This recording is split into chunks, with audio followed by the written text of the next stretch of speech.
we have Randy, Bruce, Sharon, Richard, and we have Shelley.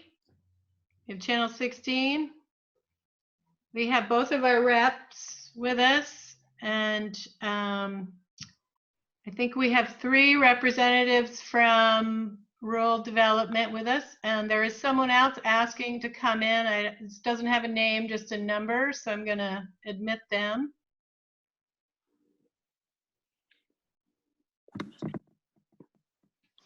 Hello.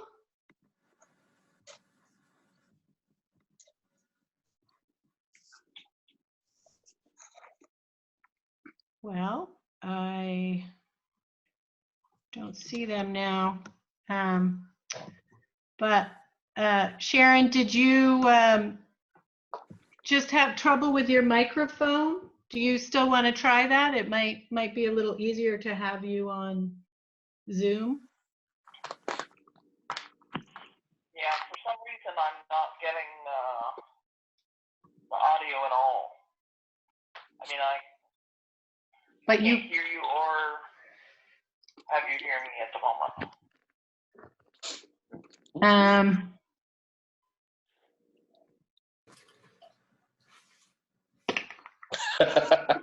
What?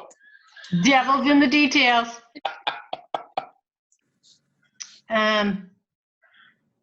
Yeah, because I tried doing the phone call on the in location, and when you press the ID number for the phone, it tells me there's no such thing.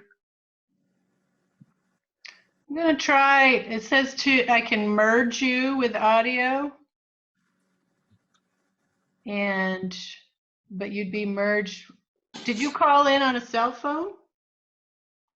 No, on my house phone on the free conference. Oh, okay. No, I'm not going to do that because I don't really know who that is. There's also a numeric code, the 790651, that you can use from your phone. Who's talking? It's Steve Hubbard at RTO. Oh, great. I didn't even see you come in. Was that your cell phone? Yeah, I'm on my cell. So it should be, maybe it's a 303 number. Yeah, 303. Yeah, I used to live in Colorado. Okay, so it's 6:38, and I think most everybody we're anticipating is going to be here. So Sharon, did you want to try to call in on the Zoom phone line, or do you want to just continue like this? You might as well continue like this. Like I said, I tried the Zoom phone line and it said we didn't exist. So. Can everyone hear Sharon? Yes. Yep. Okay, great. Well, let's just boogie through then. Okay. And we are recording. Yeah. Okay, it started again. Okay, so welcome to the Highgate Selectboard meeting scheduled for April 16th, 2020. Our first order of business is a Pledge of Allegiance.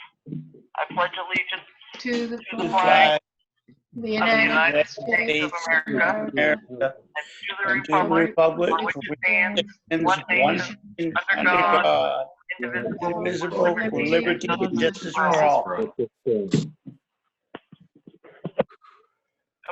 so we'll start with public comment. If anyone's on the line for public comment, please announce your name and proceed. I got one, Sharon. Certainly. Taishwan, you're speaking. Yes, it's Ty speaking. In any normal year, Brian Spears and I, along with some of the Little League parents that are there at the night, we normally put up the batting cage for Little League, keep it up through the season, take it down in the fall. We've had some people ask us if it was going up.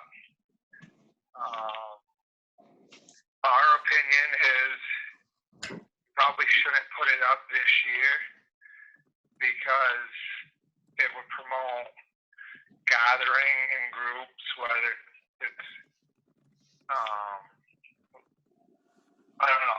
anybody that wanted to show up because we would be the only one around up.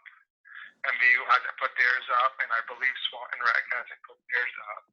So, just looking for select board's opinion on that. I emailed Randy just a little bit ago to talk to him real quick. But. Okay, as far as I'm concerned, I would agree with you, Ty, that it shouldn't go up because it will promote the gatherings. Bruce, what do you think? No. Can I be heard? Yes.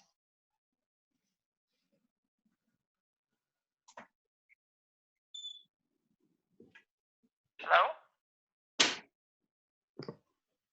Okay, Kyle, how about you? I think we found somebody worse than Richard for IT. Anyways, I agree with, I think that should be the rec committee's opinion on that. I don't know what it entails to put that up. So possibly if we could do it, you know, if this thing lets loose in June, we could get it up then. I'd be more than happy to help volunteer to help put that up. But for now, I completely agree with Ty and whatever his opinion is on not putting it up. Randy? Yeah, I agree with Ty. I think people would definitely congregate over there and not really follow the order. I'd love to give something, you know, for people to do, but Yeah, I just don't. I think people would just sit over there and it would ask for people to come over and group together.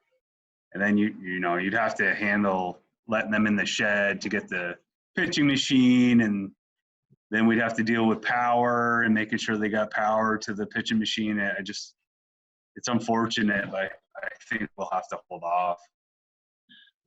Okay. Richard? I agree with Ty. No, because I think it's just, you're just opening up a lot of different things, and the schools aren't even got theirs up, so I don't think we should have ours up. Okay. Ty, does that answer your question?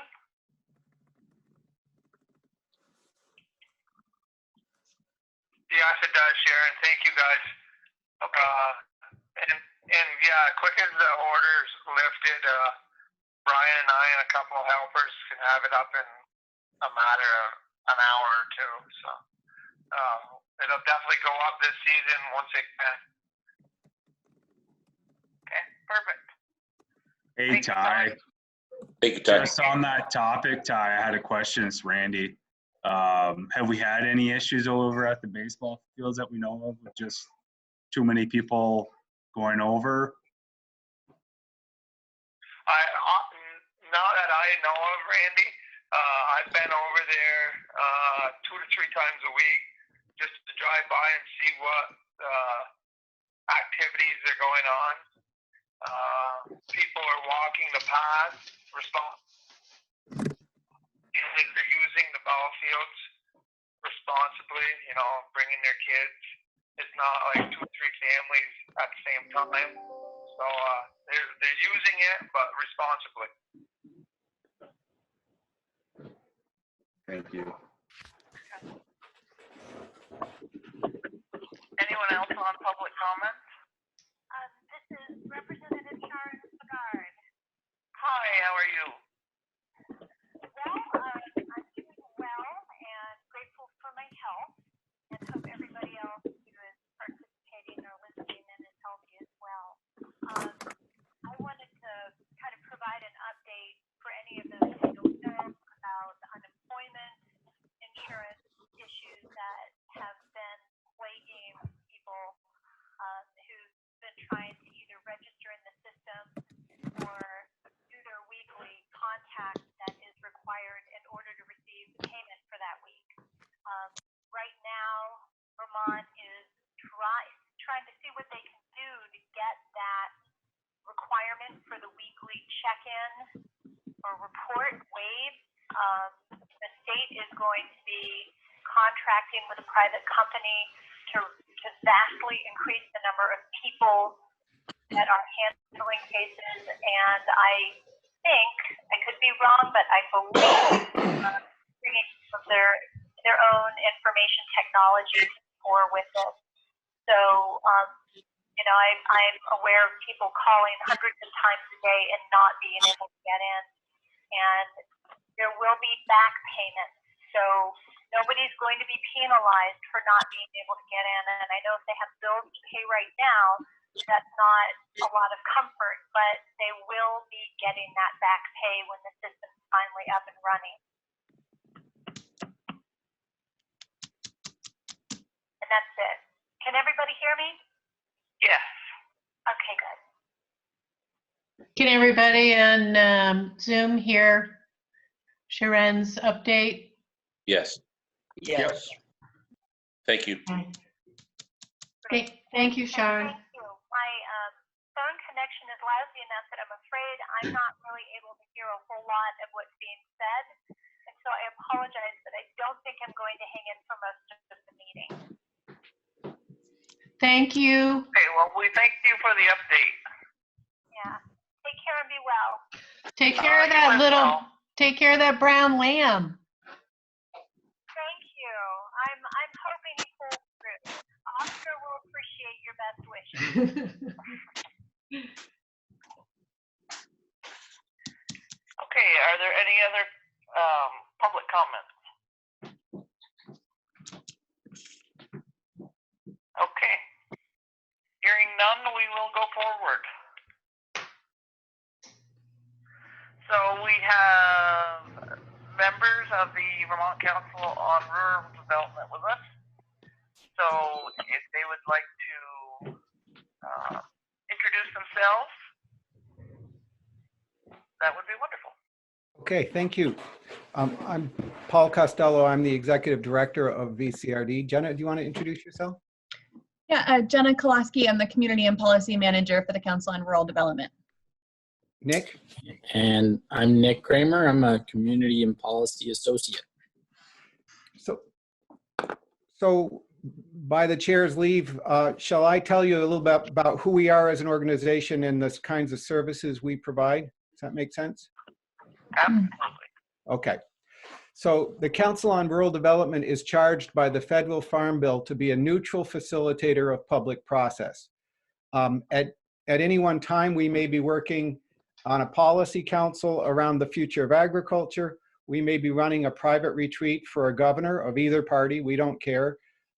We may be working on a commission. Right now, I'm the chair of one of the 3 new recovery commissions that the governor has set up for the wake of COVID. About half of our work is direct service to communities. Our charge in the Federal Farm Bill is to help bring people together across party lines, across the silos of government to serve rural communities and to advance policies that would benefit the communities we serve. We don't think that you figure that out in Montpelier. We think you figure it out in the real world. You go to towns. So we have a practice that we call a community visit. We've done 75 of these now with towns as big as Rutland and Bennington and as small as Richford and Montgomery. We've been to towns that are booming towns that are in a growth spurt, and we've worked with towns that are really struggling. The common thing that we're geared up to do is to help communities look at all the assets they've got, the challenges that are in front of them, and then gather ideas from the community around their future and choose the ones that will have the most power for the public good, and then engage as a community to drive those forward. We don't think we know better than a community what's good for it. We don't come in as consultants with a plan to say, oh, you should be doing this or you should be doing that. There's no formula. Bottom line, no one's coming from Washington, D.C. or Montpelier who knows what's good for Highgate as well as the people in Highgate do. So our job is we ask people. We do a very disciplined process, and Jenna will walk through some of the steps of that. But the process really is designed to engage everyone in the community, bring out young people who may not be involved, bring out people who haven't actually volunteered for a committee of the town or anything, but have lots of skill and energy, never maybe felt like they were necessary. We find that people tend to volunteer on things where they get to help envision how it works. So they feel empowered and connected to the community. We work with a lot of towns that want to engage the next generation of volunteers. We also work with a lot of towns where, you know how people bring problems to select boards. They build the list and they'll talk about all the different challenges you have. And you know, some things are really amenable to the action of select boards and some things are really challenging, like developing a plan for the future of agriculture in Highgate, or developing a community food shelf for the town of Highgate, or a daycare center for Highgate. It's a little bit off the track of what select boards can do easily. A lot of the towns we work with don't have a lot of staff. They don't have an economic development committee, maybe. They don't have an economic development staff person, certainly. And they need to engage the community to help lead forward things that look to the future projects that will help make the town an attractive place for young people to move to, and for kids who grew up locally to be able to stay. So we don't have an agenda. We work with the community to figure out what the agenda should be, but based on what the community wants to look at, we go out and we bring top tier folks from across the state to join us and to listen and reflect with the community. Our board is really intriguing.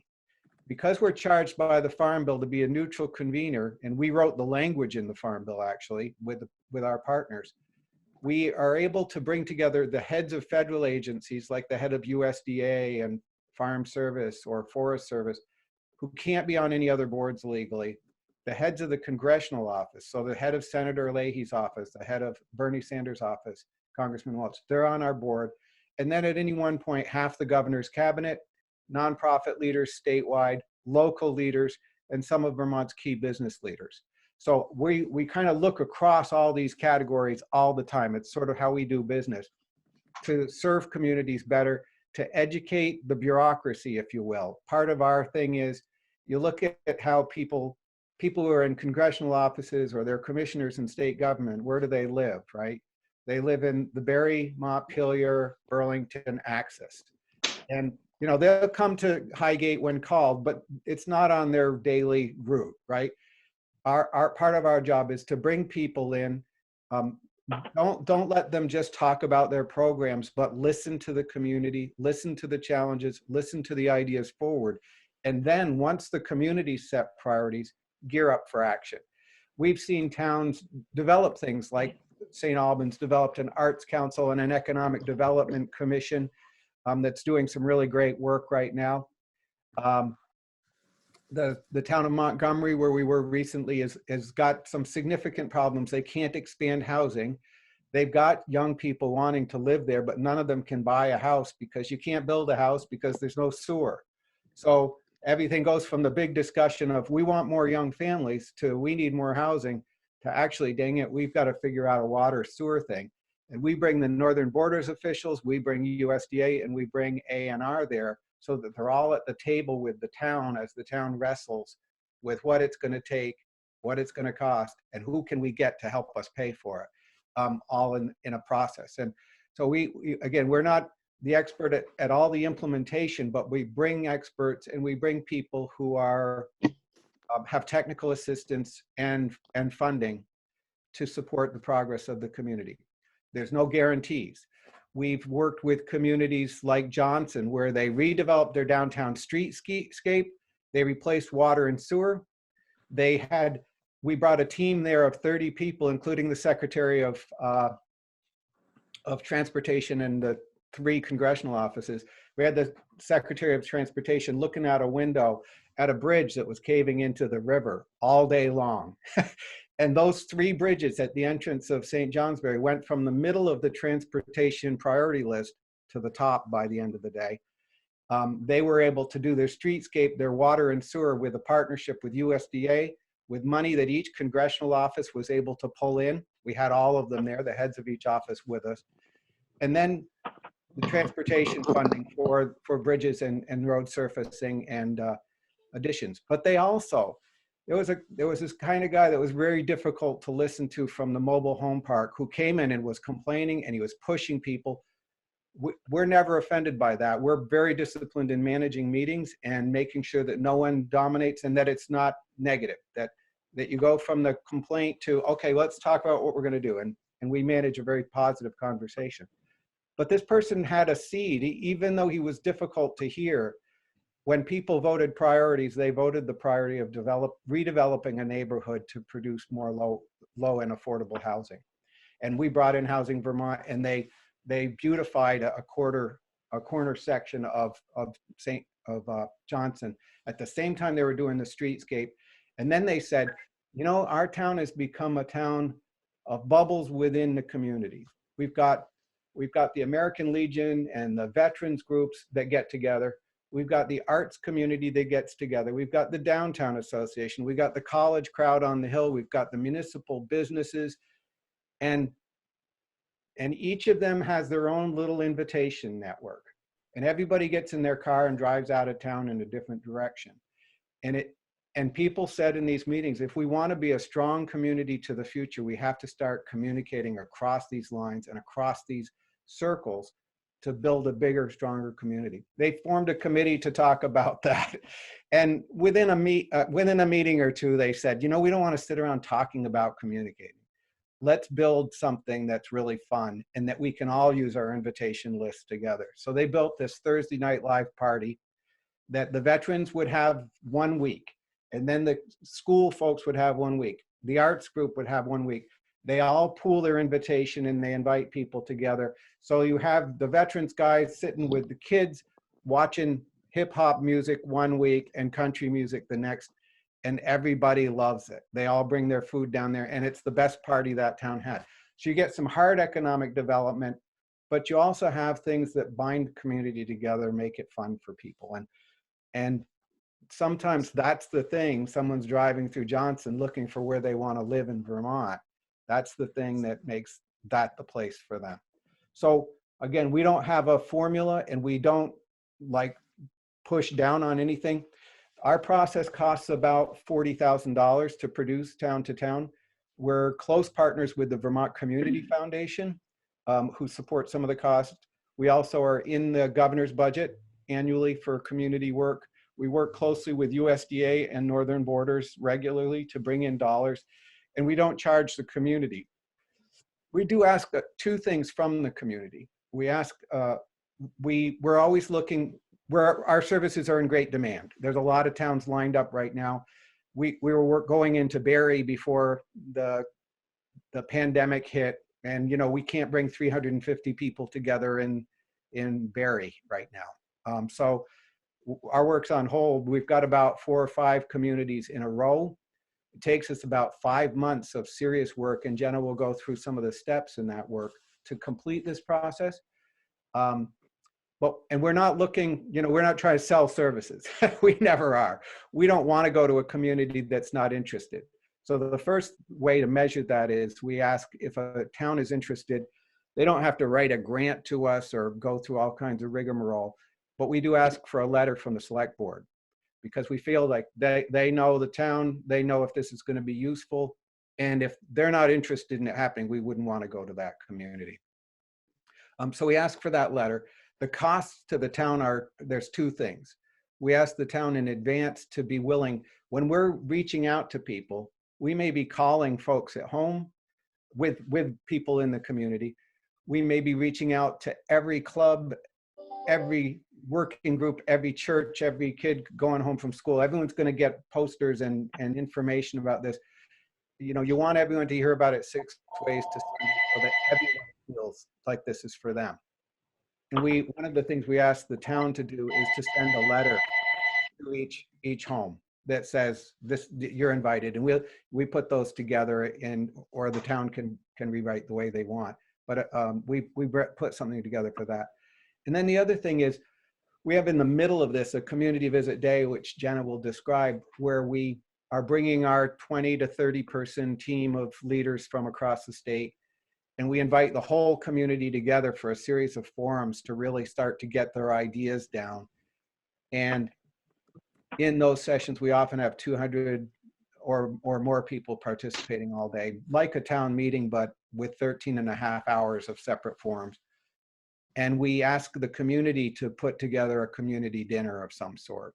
And sometimes that's the fire department, they know how to do that, or it's the school, and it doesn't have to be gourmet, it just has to be, you know, spaghetti or whatever works in that community. And so we ask as part of this that the community contribute that meal. And sometimes that costs $400 or $500. It doesn't seem like it's that much in the larger scheme of things. So that's the general picture, but maybe if it's okay, we could ask Jenna to kind of walk through, not a long story of it, but briefly, how does the process work, Jenna? Sure. Yeah. Thanks, everyone. And thanks, Paul. I'll just do a quick overview and wish I could be in person today to be talking about this. And I know that it's probably a challenging time to be thinking about convening in the community, given what we're facing right now. But hopefully we can picture a world in the future when we're able to get together again. But so really quick rundown. And normally, Heidi, did we send you the one-pager document that kind of outlines the step-by-step process? You may have, I don't recall. Okay, I'll send that to you afterwards, just so everyone can have that in front of you if you want a quick review. But to run down it quickly, like Paul said, a community visit is all about bringing the community together to kind of identify common goals and initiatives, to select top priorities, and then eventually to build action plans and connect to resources to get those things done. The community visit really starts after invitation from the select board. It really starts with planning from local community leaders and representatives. So like Paul said, we don't go into a community with any agenda or sense of what a community should be working on. We also don't know what a community should even be discussing today. So, you know, we don't come to a town and say, you know, you really should be talking about transportation or economic development or whatever. We rely on people locally to make those decisions. So the first step in the process is building a local steering committee that meets one time. And we really do kind of a 360 review of key representatives from all different parts of the community. You'd have teachers or the principal from the school, but you'd also have students from the school, and you'd have business owners, and you'd have municipal leadership, and you'd have, you know, hopefully representatives from the lower income community in town. You'd have restaurant owners. You know, really look at kind of who are the people that have a sense of the issues that face the community and also can help us connect and invite across different parts of town. So the steering committee does two things. It builds that invitation list and kind of plan for outreach, but also builds forum topics for the first big community convening. So a month after the steering committee, we have community visit day. And that's when we invite the full community together. And in some cases, typically we have about 150 to 300 to 400 people, depending on the size of the community. We do a really deep invitation process. Paul described it a little bit, a letter home to everyone in town, a bookmark that goes out in every book in the library, a flyer that goes to every kid in the school. We really look at all the different ways to reach people, as well as personal phone calls and invitation. We provide the backbone for the outreach, but we rely on the community to help get the word out. Community visit day is like it's kind of like a celebration of the community, but also like a summit or a conference on the future of the town. You're inviting all community members to come together and say, what are the assets around economic development in the town or around recreation, whatever the topics the committee chooses, what are the challenges? But then the bulk of the time is really spent thinking about what are the action ideas. And as facilitators, like Paul said, we drive towards kind of positive conversation, and we also drive towards not what are the list, kind of the wish list for the select board to take care of, or the planning commission to take care of. It's a list of things that the community can do. What can we do to work together for the things we want to see for the future? So it's a lot of brainstorming that day. We have 6 to 9 forums on the topics chosen by the steering committee.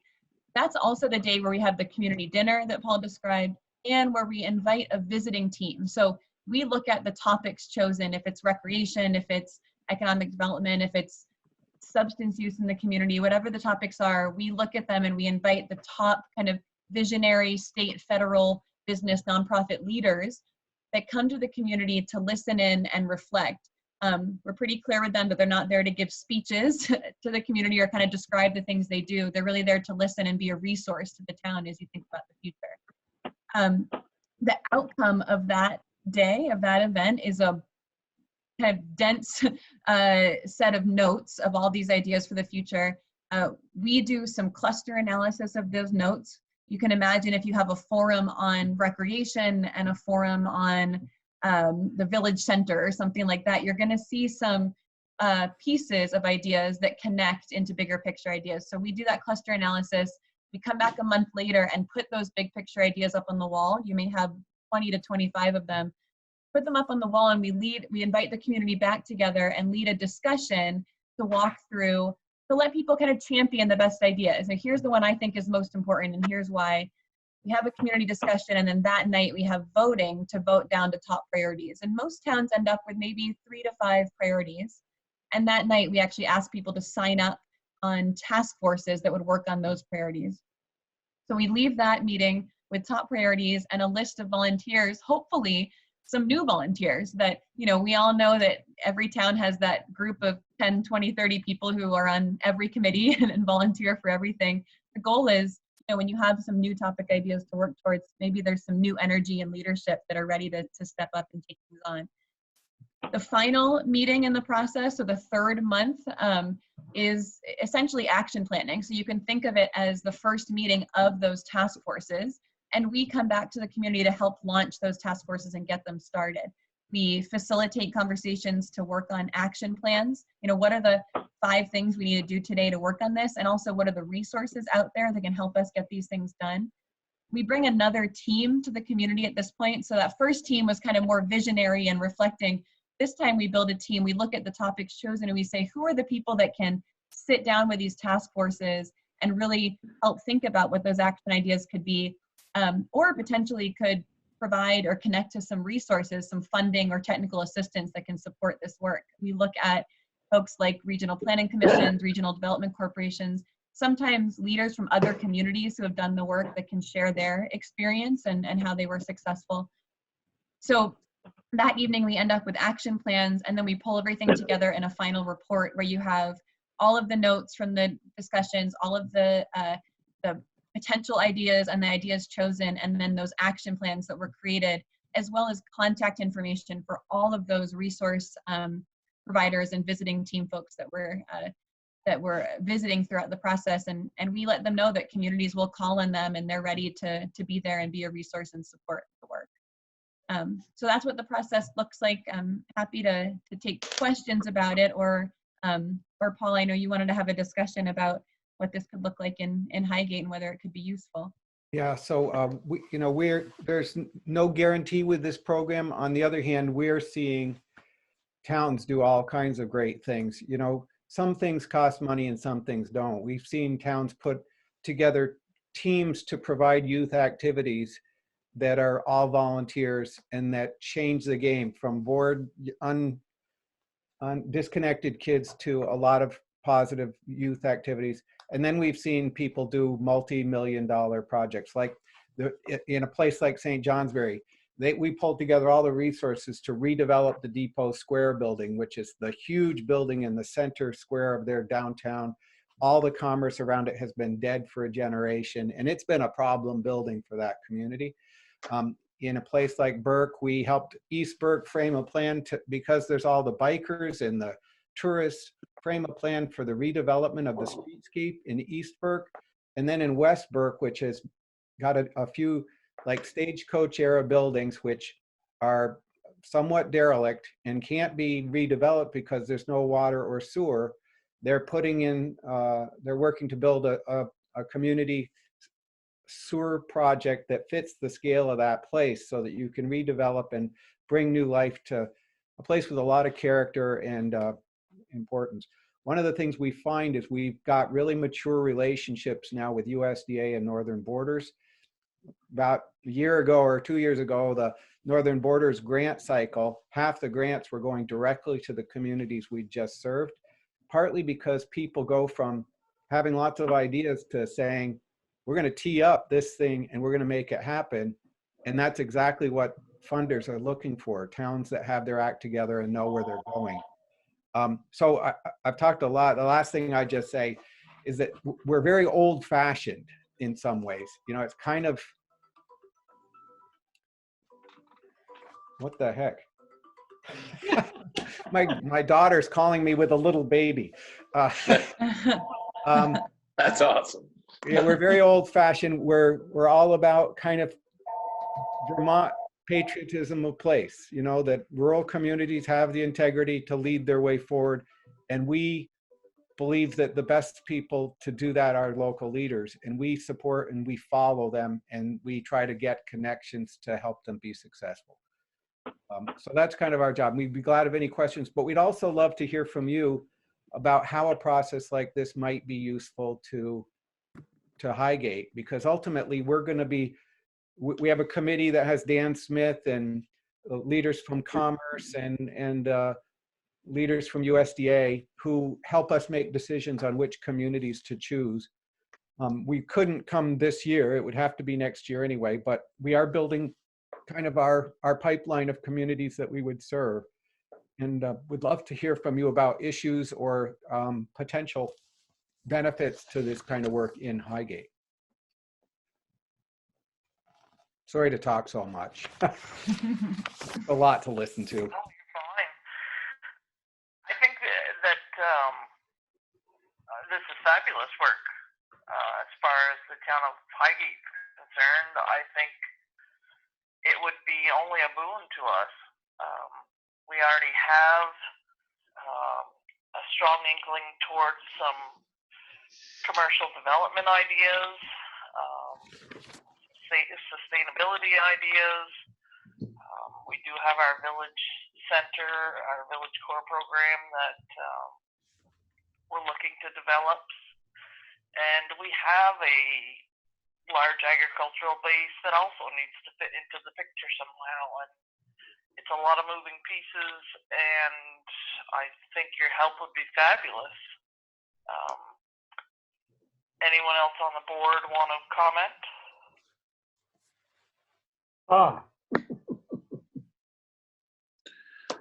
I was thinking the same thing, Sharon. I was thinking the first thing I was thinking was how strong the Highgate Rec Committee is done. Obviously, the town core and the water sewer project up at the airport. There's a lot that this group could really help us with, for sure. When you say the town core project, are you guys working on like village center designation, or what's that project? The town had purchased a pretty derelict piece of property that's directly in the center of our town, and we want to develop it with an idea of what fits into our town, what is good for our town, what the townspeople want to have for possible commercial development there. We have some plans for a library there. We have a lot of people with a lot of fantastic ideas, but we certainly could use some assistance with pulling it all together.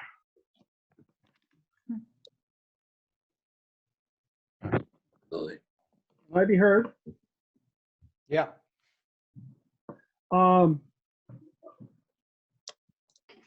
It was quite interesting and brought back a lot of memories to hear Mr. Costello speak about Johnson. I was deeply involved in that whole project, and it really made just a huge difference. We got 2 bridges rebuilt. We got all of Main Street redesigned and rebuilt to improve pedestrian traffic flow and really make everything greatly more aesthetically pleasing. And there was a lot of spin-offs from the whole project that lasted for a lot of years. And the inertia that was built up from going through with that initiative was also had a big impact for a lot of years. We really, it pushed a lot of things forward, like for instance with the Vermont Studio School and some of their plans, Vermont Electric Co-op, virtually all of the Main Street businesses. And my opinion would be we need to get onto their schedule absolutely as fast as we can.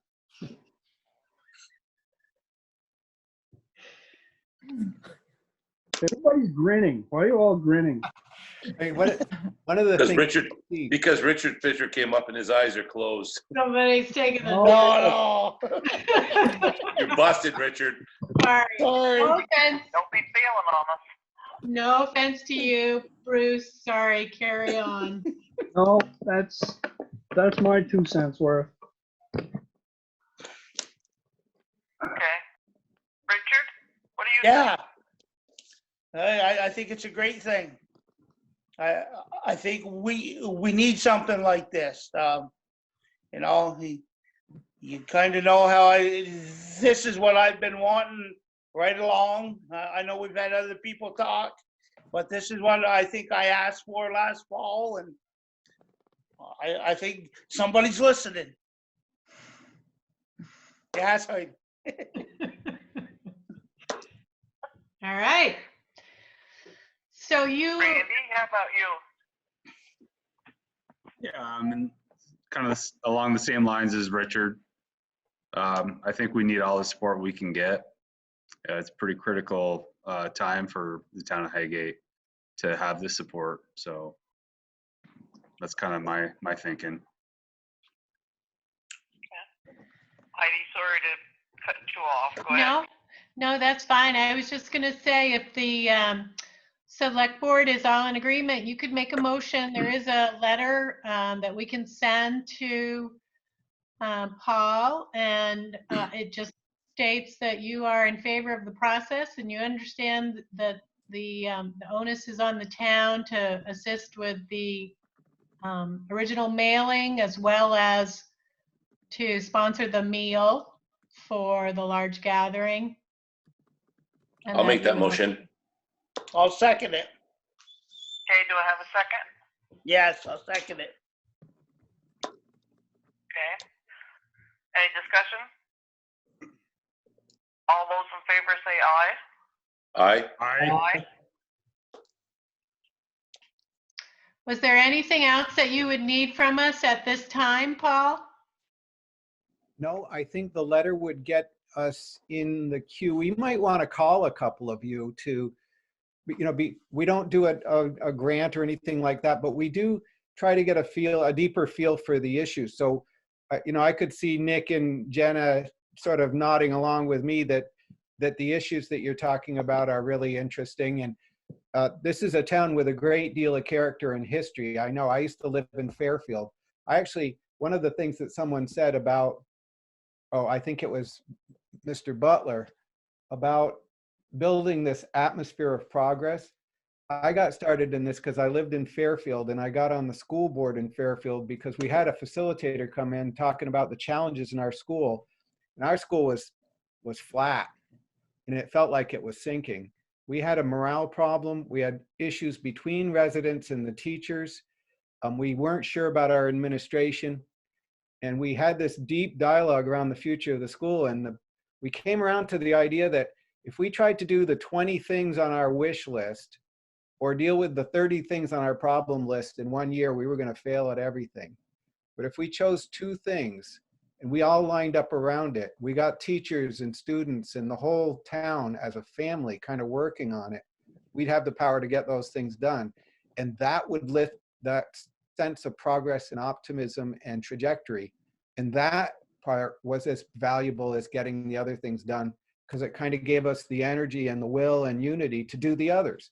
And we really revolutionized that school without a dollar, without spending a dollar. So like I say, some things don't cost money, and the change of the atmosphere and the sense of progress and power by citizens to do good is really valuable. So we can get off the phone, and so that you guys can criticize us behind our backs now and have a frank conversation. We do it to your face, no problem. Good. I'm gonna say the same thing. If you want Yeah. to criticize, we would. Okay, well, that's great. So I don't think we need anything more unless there's other questions that you have of us. Thanks for your passion. Well, you know, on my end, we get to work with people like you who are, you know, putting your hearts on the line every day for your town. It's a lot of work and you don't get thanked enough, but we deeply appreciate the people that we see who are on the line and make this state the great place it is. So thanks. Thank you. Thank you. All right. Very much, and we look forward to working with you. Okay. So, Paul, I think we said that nothing could happen for Highgate until 2021, which actually sounds like great timing now at this this interesting place that we are. So when we send you our letter, then you would let us know what's on the horizon, when that would be. Yeah, we would. When, Jenna, sorry. did you? Oh, I was just gonna say, I wish that we could, usually we would have a little bit of a better sense of, in terms of where we're committed and kind of when we're looking towards our next communities. But, you know, right now it's a little bit up in the air, but I think probably fairly soon we should pull together. Paul mentioned our advisory committee of our partners, USDA and ACCD and those folks, and we should probably pull them together to do a review of some letters that we've received from communities, and then we could get back to Highgate with a better sense. But it may be a little bit of a wait until we get a better sense of what the schedule looks like. At least a couple months. Yeah. Okay. All right. Well, thank you all so much. Really great to meet you all. And thanks again for the Thank you. opportunity to think with you. Thanks, everyone. Good to meet you. That was Thanks for terrific. having us, guys.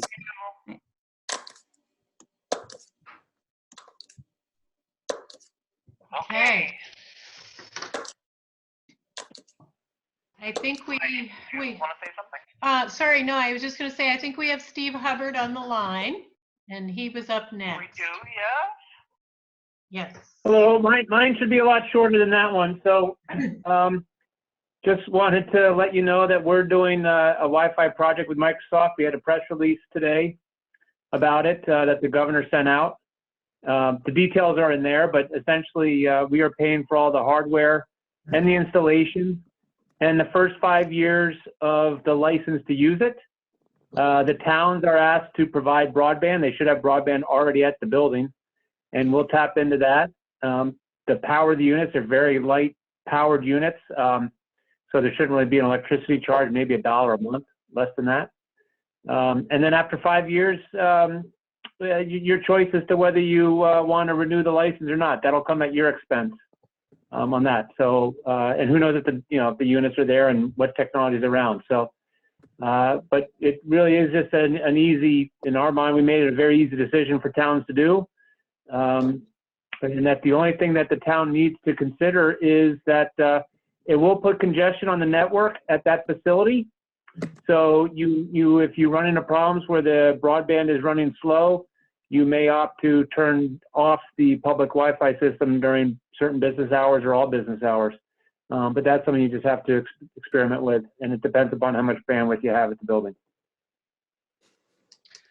Could you just back up a little bit, Steve, and just briefly touch on how this came about and any other information they might be interested in? Yeah, it's in the press release, but it really was that simple, that Microsoft reached out to us and said that they want to help with rural broadband and partner with RTO Wireless. And then we contacted the state, the public service department, and those guys there. And they said that they would put out a memo to towns to say, if you meet these requirements, if you have broadband at the place and you have power available and you also have a little parking area, so it's not disruptive to the town or become a nuisance, then you're eligible. And then we got those towns, and then there's a limited amount of people who get it, so there are some on a waiting list, and so that what we did is then I reached out, and Heidi was the contact name I was given, so I reached out to her and made an introduction to the installer. I mean, it's really that we moved that quickly on this. Well, and this was on the agenda for discussion tonight, but yesterday, the company that you're working with, Up and Running IT, reached out because they were in the area and wanted access to the building. So I made a few phone calls and asked Dan if they might be able to stop by. So I believe he's made contact already, and it may already be a done deal because there was no necessary funding required from the town. So I think it was, Heidi, because I stopped there last night. They were doing it, and I wanted to know what was going on, and that's what Dan said was happening about 5:30 last night. okay, because I explained to him it was a little bit the cart before the horse, but he said, I'm in your area and I won't be back for a long time because we were on a list of about 30 towns that wanted it. And the intention was to make it happen quickly so that people that rely on Wi-Fi that are unable to get into libraries or coffee shops or places that they usually access Wi-Fi, that's what this is intended to do, is to fill that gap for them and give them a place that they can get Wi-Fi. But coincidentally, it was one of the sites that we were looking to apply for funding to get a Wi-Fi zone for. So it worked out very well to our benefit. Perfect. So does anyone have any other questions for Steve?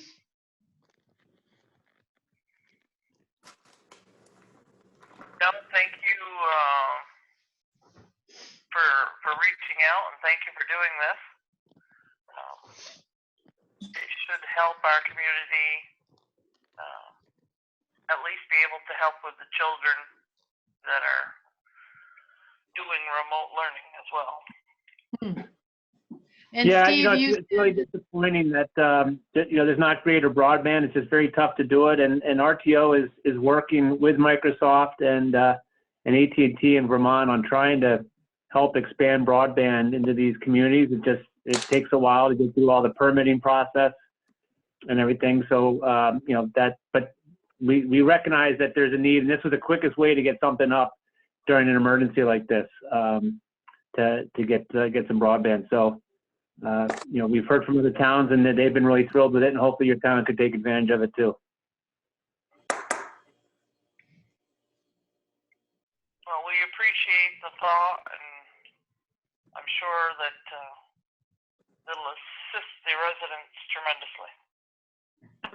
Good to hear it, and we're glad to help. Thank you. Well, I just All have right. one question. It's Randy. What kind of square mile, like, how much coverage would this have? Oh, this is a Wi-Fi. It's not much more than a home Wi-Fi unit. So it's ruggedized to the outdoors. So you're looking at a parking lot. It's not going to homes, and so it's just going to cover parking lot, and depends on what the facility is, whether it's can handle 15 cars or 25 cars. But it's not a broad area. So is it a FETMO device or? It's a Cisco Meraki device. Okay. It's kind of like what Ellenberg is doing with their buses, right? They're taking their buses and they're making their buses so they're Wi-Fi accessible. It's kind of like that. Yeah, what they're probably doing is they're probably taking a signal from a wireless carrier and then converting the data into the bus into Wi-Fi.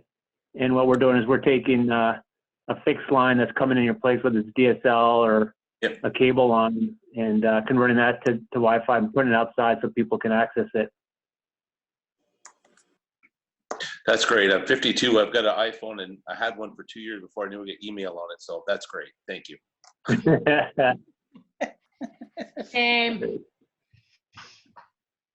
Look how far we've come though, Kyle, huh? Yeah, yeah. I can't spell personnel with an E. I spell it with an A. Yeah, we've come a long ways. Thank you.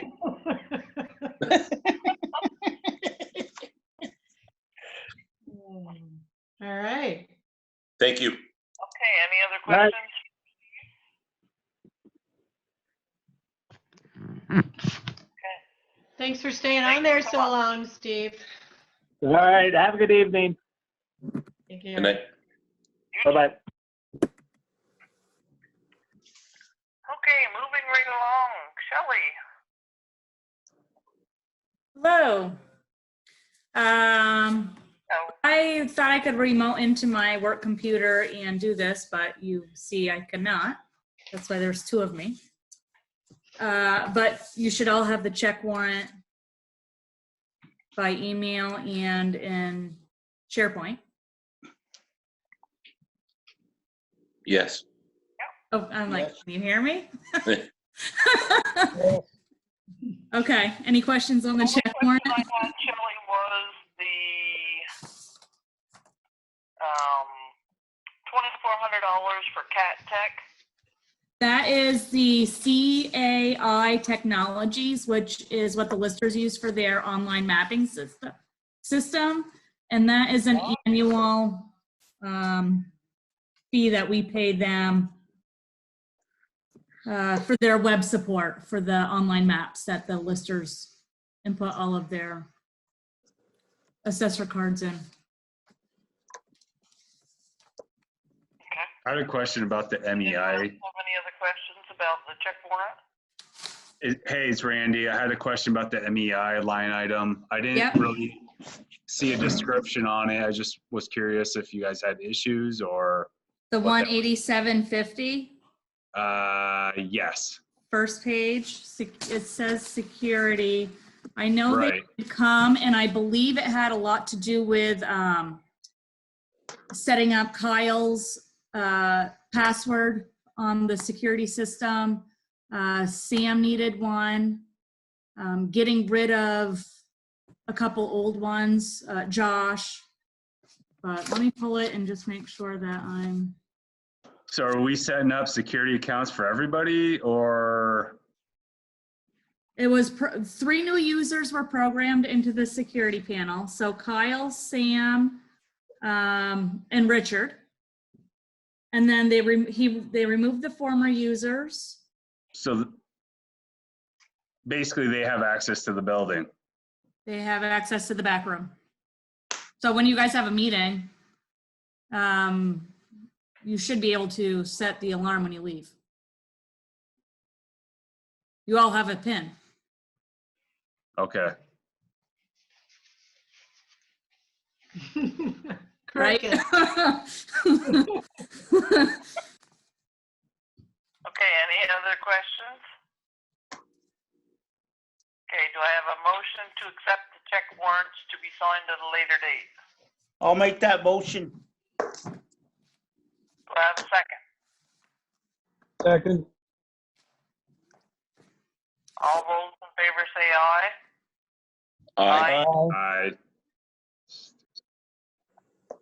Okay. I did stick an updated budget in SharePoint for you as well. I'm not sure if you've had a chance to look at that, but labeled for 2020. And then, like I said, I can't see anything. I'm not on my work computer. That wasn't working for me, but I'm assuming the next thing on the agenda is the audit RFPs. Yes. Okay, so I did receive 2. I received 1 electronically, which I haven't opened yet, from Sullivan Powers. And I received 1 in the mail from a company called R.H.R. Smith and Company out of Buxton, Maine. So I'm opening up the Buxton, Maine one right now. And I don't know, do you want to get right down to just the price? Or what nitty-gritty details would you like to know about R.H. Smith and Company from Buxton, Maine? I'm good with price. Does anyone else have any questions about services provided by an auditor? And they should all be giving us a price for the same thing as far as what was asked for in the RFP. I just got to find the price here.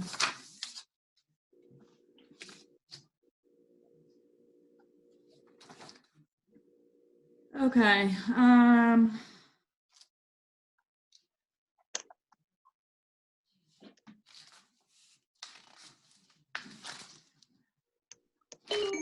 So R.H.R. Smith and Company, cost proposal, $16,000. And that includes travel, client communications related to the audit, and anything else outside of that. The hourly rates are $125 to $150 an hour. Fixed asset services, which we do now book, are an additional $100. It doesn't say per hour or it just says 100. And then accounting services, 100 to 125. Oh, hourly rates beyond the audit. So hourly rates are based on the level of expertise required and are subject to change. And it would be billed the same way Sullivan Powers currently builds us, which is progress billing. We get one every month throughout the year.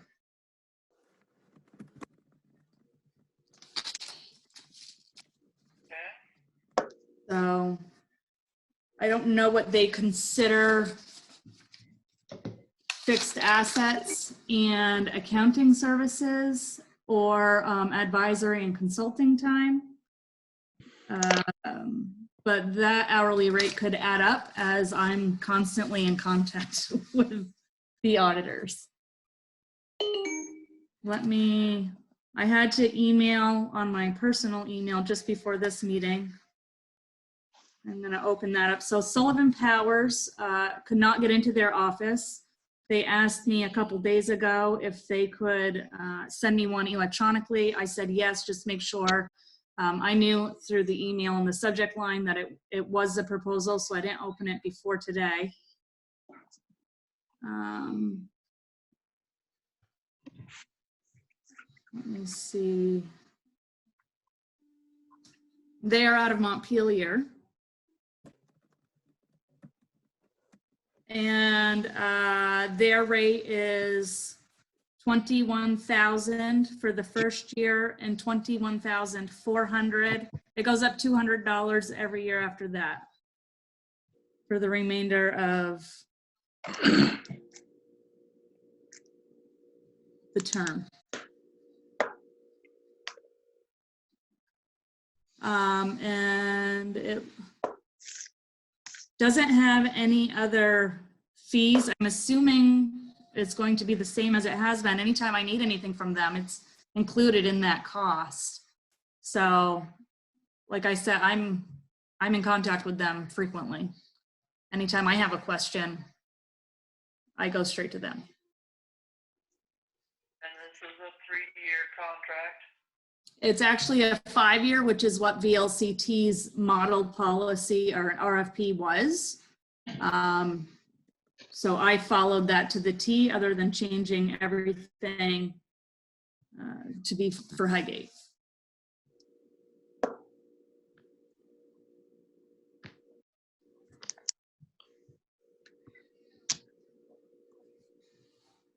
Well, the company out of me is $15,000, but that's for the audit only.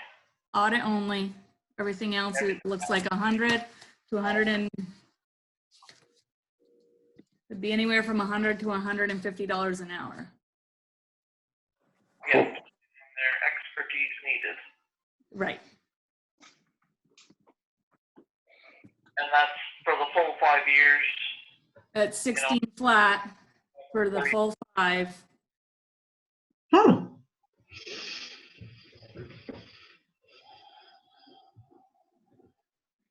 You said you talk to him quite often?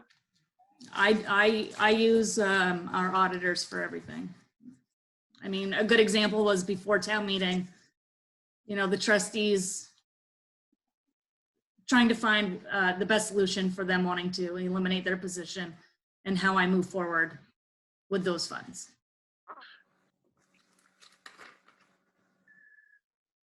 I'm pretty new at it, so I'm a little bit, but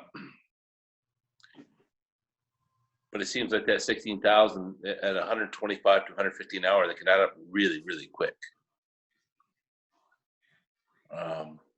Where the 21,000,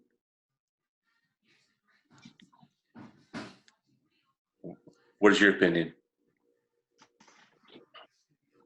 My opinion? Yes, ma'am. You're the one that works with them, so. As stressful as audits are, we have plenty of them. I think they do a great job. They don't miss any paper that comes through the office. But at the same time, they're very helpful. They're very knowledgeable. They know NEMRIC from front to back. So when I might not know something, they actually might know it better, which is, again, why I use them so frequently. They audit the majority of the municipalities in the state of Vermont. And that's one out of Montpelier for 21,000. Mm-hmm. May I speak? Yes. Who would be your recommendation, Shelley? I don't know if this is really a matter that comes down to just dollars. I would say the relationship I have with Sullivan Powers is a good one. And I think Josh had a valid concern about the same eyes over and over, but we haven't always had the same eyes. Jordan has been our main auditor from Sullivan Powers since I've been here from the beginning, but he's brought several. He brought Sarah, he's brought Walter, he's brought Chad. If we have a single audit, there's somebody else that comes, as well as depending on what it is, there are other audits overseeing that audit for more specific, smaller things, but throughout the year. So again, it's a very long, solid 3 days, but sometimes it takes longer than that, and they come back whenever. I mean, they take as long as it takes, and they get it done, and it's a good working relationship. They've helped me come a long way. Shelley. Funding is very different than. Yeah. Shelley, as far as I think you are sold on it, I think my feeling is if that's who you work good, I'm willing to make a motion. That's who we go with. I don't know about everybody else, but hey, you seem to be doing a good job. I'll second the motion.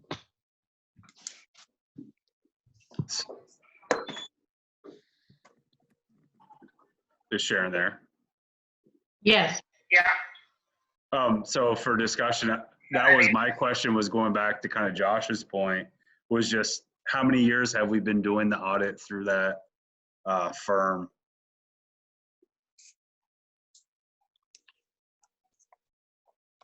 Whoop. They started 13? I think 14. 14. But I think 14. That sounds The good. first one was the year before I came. And I think that was the first time the town had gone out to be externally audited. Right. Yep. So I'm super happy to go with your recommendation. I just can, and this is a separate issue, I couldn't find anything in the Dropbox or the SharePoint. I couldn't find anything on email for materials, but you know, if you have a good working relationship with them, I think that's valuable. For the RFP, I've just got in the mail. I'm sorry, the responses, I couldn't find anything. I What don't know. Randy? I'm sorry, my internet connection might be breaking up too. She's saying she hasn't, she just opened them during this meeting. Okay, Just that now. makes sense. Okay. It's Yeah, just there hard to make wasn't anything decisions on, yeah. in Well, there. maybe you don't have to make the decision right away. I mean, I wasn't sure how, yeah, one I wasn't company sure how to can handle make- this. I follow, and again, I'm good with your recommendation. It's totally fine. Given the situation we're in. Now that they're open, I'll stick them in SharePoint. That's cool. Okay, so Richard, you made a motion, and Bruce, did you second? Correct. Okay.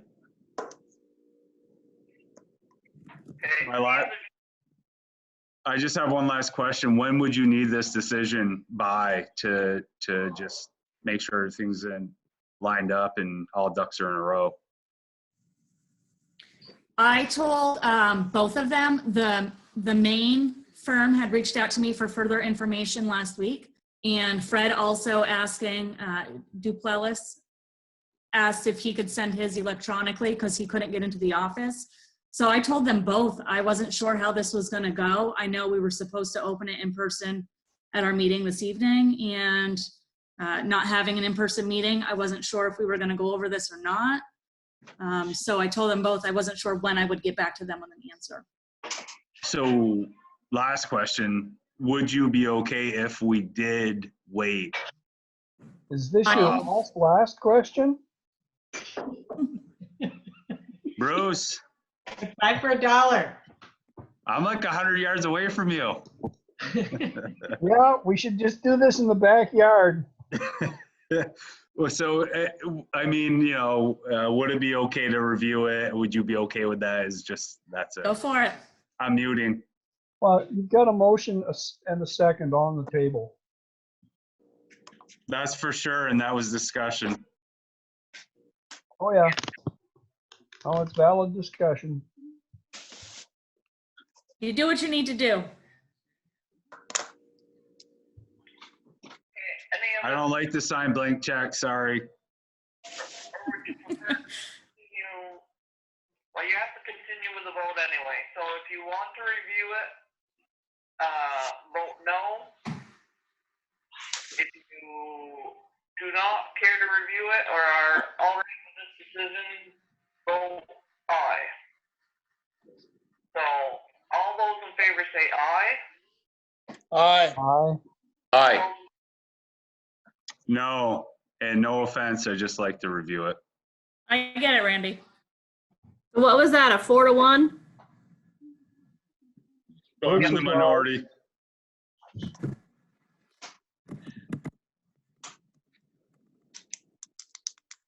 Okay.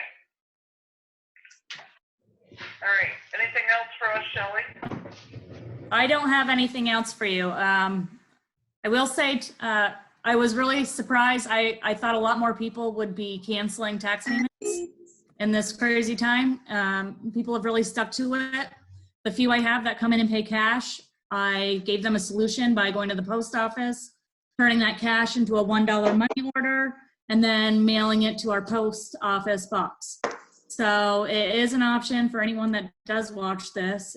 If you typically pay cash, the post office does money orders for $1, and our PO box is $189.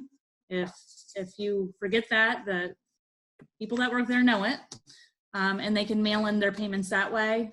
Also, I'm still answering calls and doing stuff from home as regular and at work. So it is still coming in. I'm happy about that, but I am expecting also people to, at some point, it's gonna hit. But our balance right now, our delinquent total is at just over 100,000, $102,260.95. And that was as of the 13th, so a few days ago. And that's actually pretty good for this time of year. Very good. Yeah, no, and considering the situation that's going on, Yeah. the fact that we're getting some money in is great. Happy to work with anyone that needs it, especially now. Well, for you, this is working okay? Yes. Working from home?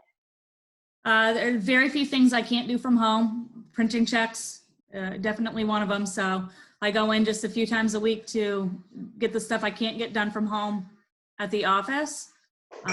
Other than that, I can do pretty well everything straight from here.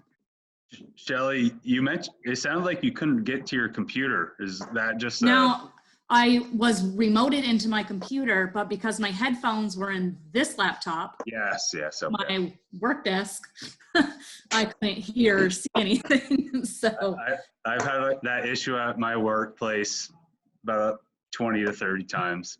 Yeah. I finally figured out I needed to be working from this computer. Yeah, it doesn't redirect that. Yep. No.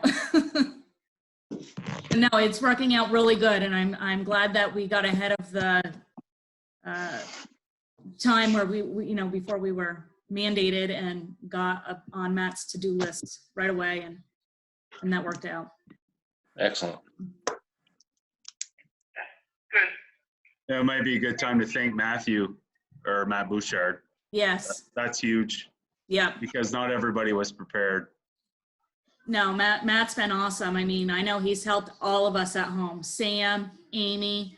Amy's been putting in a lot of hours. You know, the grand list freezes April 1st, and with all of this, she's been putting in a lot of hours at home. He's definitely, I know he helped Bruce get his device up and running, right, Bruce? Yep. Yeah, so he's definitely. And, you know, some of these things may become,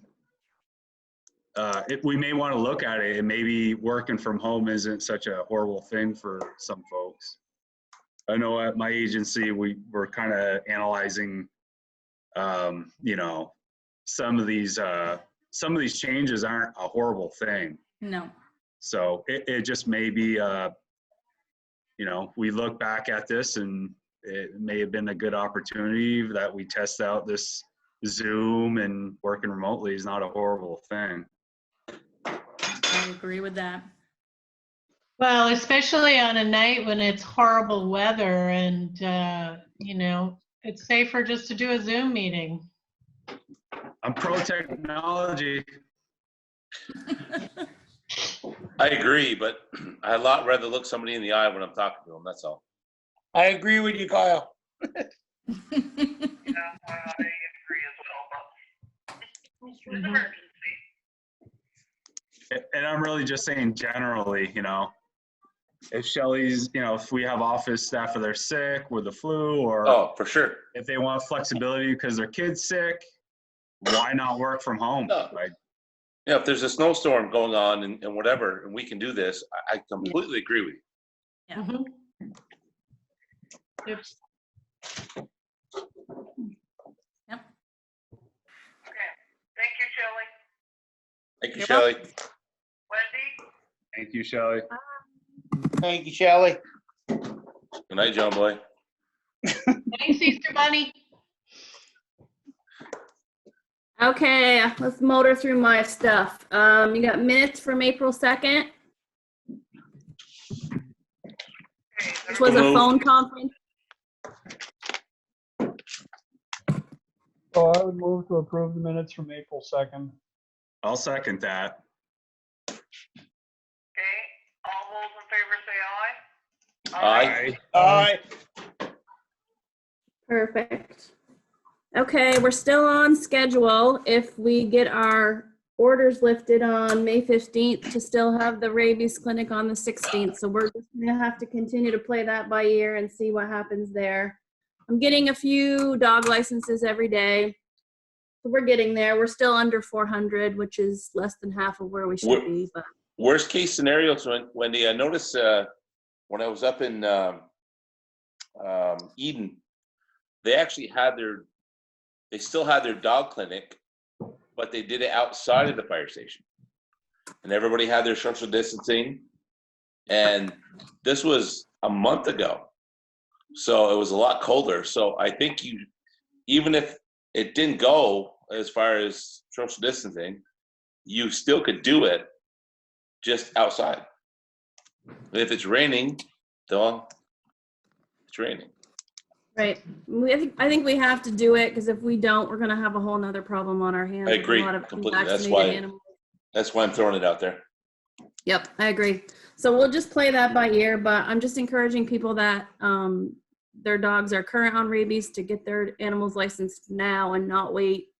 Right now we are waiving late fees until June 2nd. So we'll see how that goes. I'm gonna ask you guys for approval to sign off on catering requests because hopefully there is a 2020 wedding season. We'll see. I put the list in the SharePoint for you all to just make a motion for me to sign off on those and forward them to the state as they come in. I'll make that motion to approve the catering list. I'll second. Okay. Can we amend that to allow Wendy to sign off on those? I'll amend that to allow Wendy to sign off on that. Okay. Any discussion? All Aye. those in favor say aye. Aye. Okay, thank you. And I just wanted to check in with all of you, what you're hearing. Are you hearing anything good, bad, indifferent about the way things are going at the office? I know I'm returning all phone calls and emails, and I assume everybody else is as well. I had a couple people that reached out, but I think they were all pretty happy. Namely, my father and his I talked to your dad. his BFF. But yes. With the phone system, does it have the capability of just forwarding the call, or do we not want that? Because I think they leave a message, you check the message. Yes, they leave a message and it gets forwarded to our emails, yes. Okay. Wendy, you get the calls forwarded to your cell phone anyway, right? My emails are on my phone, so yes, I'm seeing it almost immediately. I am anyways. Yeah, same. I'll get the voicemail on my email and return it.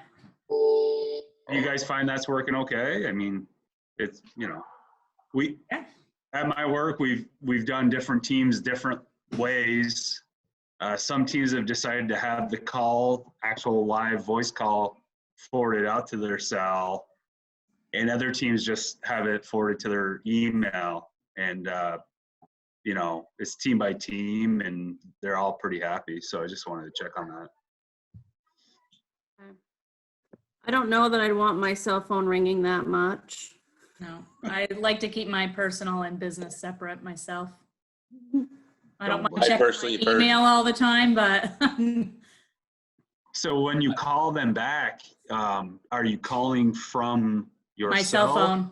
Yeah. Do you block the number? Because that's the challenge. No. One of the challenges. So they have your cell. I've been calling back from my house line. So it's probably a Bouchard question, but there are technologies. I don't know the phone system very well, but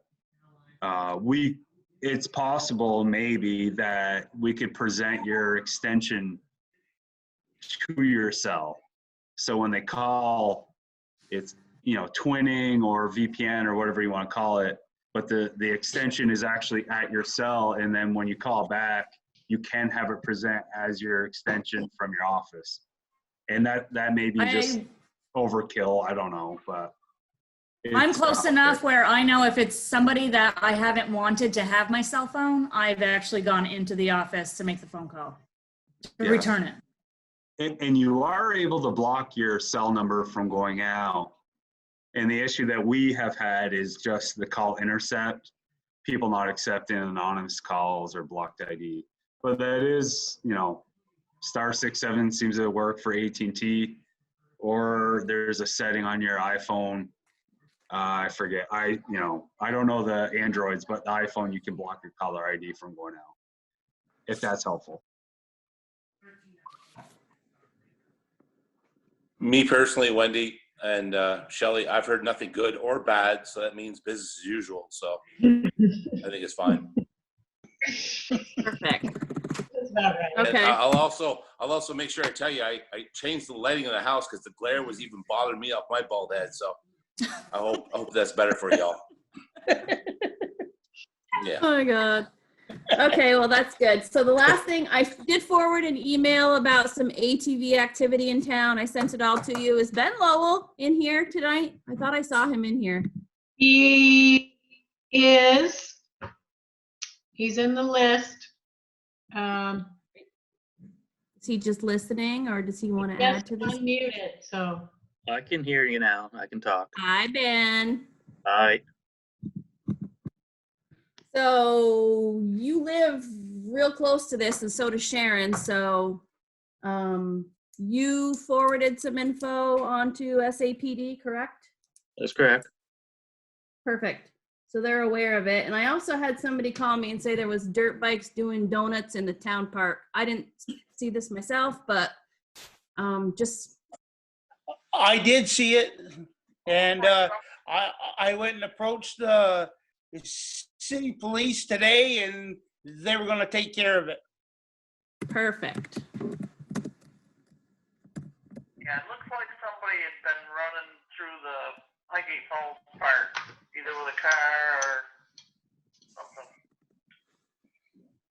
something. Ugh. You can't fix stupid.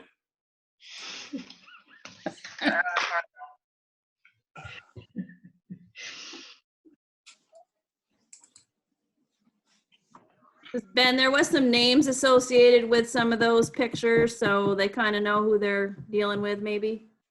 Yeah, and as you noticed, it's a lot of people that are not from the town. Yeah, most of them don't live here. So just for clarification, Pretty steady too.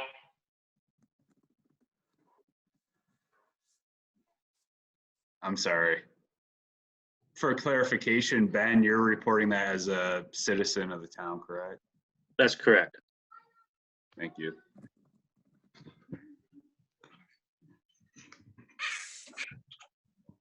Where does Ben live? I'm sorry, I don't know where Ben lives. Right on the Right at the corner of intersection. 207 and 78. Right on the corner. Thank you. Yeah. Yeah, Wherever the adjacent, action is, that's for sure. adjacent to the power company property. Yep. That's all I had. I think it seems to be the season for ATVs.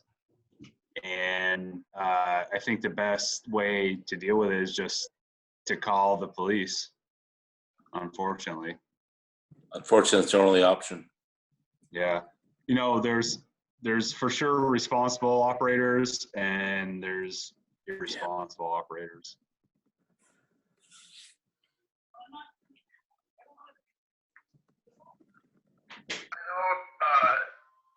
Two Sundays ago, the sheriff's department came up, Christian by side, to patrol Lemoyle Outhouse. So I don't know how often they're up here, but they did come up 2 Sundays ago. Is St. Albans PD doing the same that Franklin County Sheriff's Office was doing with if we could identify them in a picture, or they would ticket or pursue? I believe so. Yeah, and I think they are actually doing tickets and actually approaching people. Okay. That's just saying they are. My road's terrible too. But when you say pursue, I don't believe they're, high-speed chase pursuing. No. But, No. and just for clarification.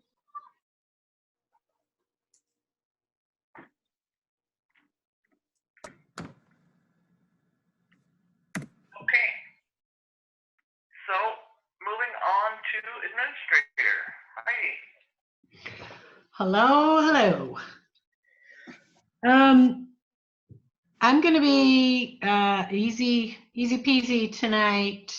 I just wanted to check in about the next grant opportunity. Our engineers for the airport infrastructure study, Wayne Elliott and Michael Maynor. Wayne reached out to me and asked if we would be applying for the Northern Borders Regional Commission grant this year for construction. They have extended the deadline, but the thing is that we don't have any details yet. We haven't had the opportunity to meet with Swanton. That was pending, and then with all of the commotion, that's all been put on hold. So we don't have a program, we don't have a long-term maintenance plan. But so I asked Wayne, did he think we should apply at this point? And he said, absolutely, apply. So I've reached out to Tim Tierney, who is one of the contacts in the program, and just to get a feel from him, you know, if he thinks we should be submitting this year. So I'd like to, you know, to put that on the front burner that, you know, if we feel like that's something that we would like to pursue, I'm gonna jump on that and see if we can get an application together. So Lisa, I don't know if you have any information on this program or any thoughts on that for the town of Highgate? If you don't mind me speaking, this is Representative Lisa Hango. Thanks for asking. I think it's a really good grant program. I don't see any harm in you applying for it. The worst that can happen is they say no, not at this time. And if you do receive it, obviously everything's getting shifted, right? So if you receive it and you can't use it, I'm fairly certain that there'll be a grace period where you're going to be able to use it in the future. When construction is allowed again. But as you know, I think you got some correspondence that there is no money really for this project set aside anywhere. Certainly the town of Swanton hasn't set aside any money. So I think if you can get money for it, that's great. So I would highly advise applying for it if you have the time to pursue it right now. I'd like to retroactively make a motion to allow Lisa Hango to speak as a non-resident of Highgate. I'll second that. Good thinking. Good thinking. Thank you.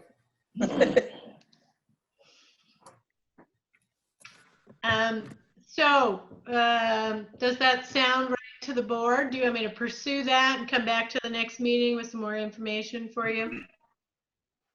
I very much would like for that to be pursued. Yes. Okay. Yes. Yes. Okay, will do.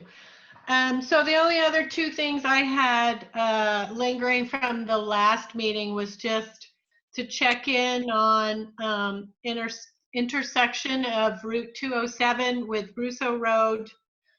I did forward those complaints to AOT. So for Lisa, just for your backstory, we have a problem on the state highway, Highgate Road, Route 207. A bank is failing and the road is sloping, and we've had a few complaints. So I don't know if you need me to do anything else about that project. Richard, I don't know if you had a chance to talk to. Yeah, Butch and I have talked, and we're going to take a little time and then go over there and see a good place to, if we can put in a stop sign before they get there to the intersection. That's what last meeting you asked, and so we've been kind of busy. Butch has been busy with the back road, so and hopefully here sometime soon we can take a look at that. Can I ask a question? Go ahead. Thank you. Do you need me to contact somebody at VTran to help you out or give you guidance? I think that'd be a good idea, wouldn't it? Well, it certainly wouldn't hurt for you to do it. The town has done it. We've been working with Jim Coda from District 8. And then we also put it on the Transportation Advisory Committee's agenda one night, and then they formally presented it to VTrans as well. So if you have correspondence to them, if you wouldn't mind sending me just like your basic letter that you sent them explaining what the problem is, I can add something to it and send it off to somebody and see where we could go with that. Sounds great. And Heidi, I think they have a bigger problem than they realize. Yeah. That has now created a hole in the pavement. It's bad. So that bank is not only giving way on the edge of the pavement, it's now into the pavement. So if you can reach out to Jim Coda and tell him he better get up there and take a look at it. Okay, will do. Completely agree with Sharon. I've actually taken a really good look at that as well. And the road's not even given away. I mean, it's always been a dip there, always. But the road is completely giving out. It's completely letting loose into that ditch. I don't understand why so many people are having incidents there because there is a stop sign.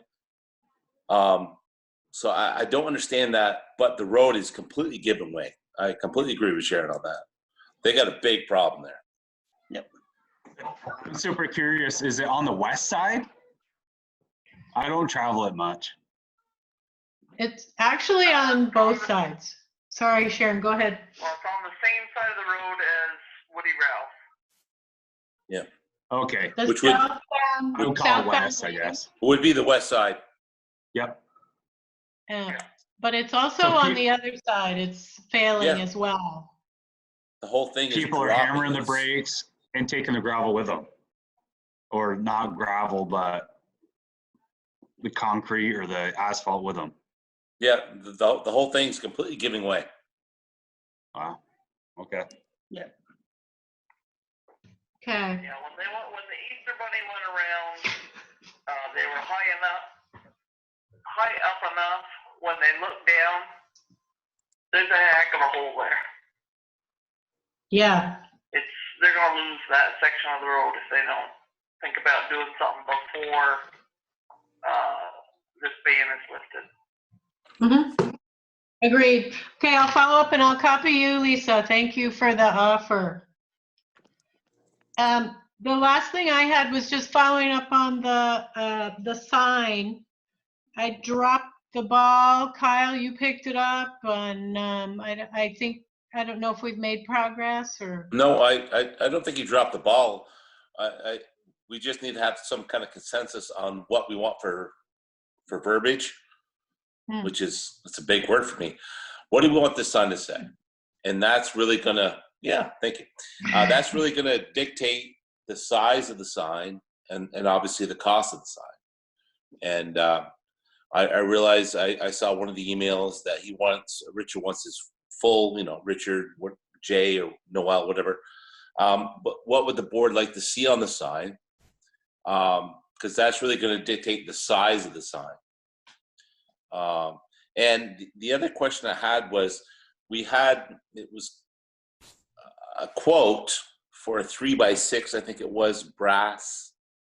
But was that all it was that 3x6 brass? Was it attached to something, or was that it for $300? I think that was it, just the sign. Okay. Yeah. So that was the big thing. If we can come up with, I mean, I've got my own little thing that I was gonna do for the sign, my own words, and it would be something like, I'm not sure what the number of the bridge is, but 25. 25 with dedicated to Richard, full name, Noel, for a lifetime of public service, in dedication of Richard and a lifetime of public service. I was going to try to do that and have something for you tonight. I didn't. I can get that because I'm going to probably see that guy tomorrow. Do you want me to send an email around and with those words as a start, and then everybody can comment on it?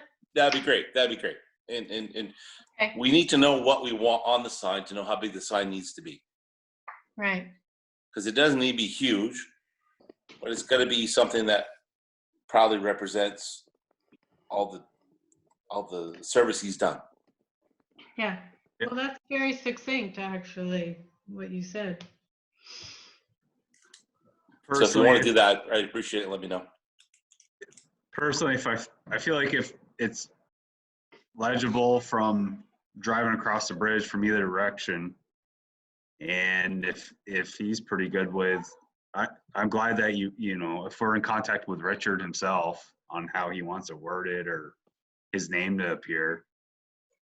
And then, like, is it a post on a post, or is it attached to the bridge itself? What I'm going to do is get a price on a post, because my understanding was the state really doesn't want anything attached to their bridge. Okay. Yeah. So this price that I want to get is going to be complete installed on the post. Okay. I just think that sounds good to me. It may cost us more than $300, but it's going to be a heck of a lot more than the 3x6 brass plaque with something on it. It's going to be something a lot more substantial. It may cost $500. I don't know, but if it costs $500 and lasts us 30 years and shows our gratitude, then that's cool.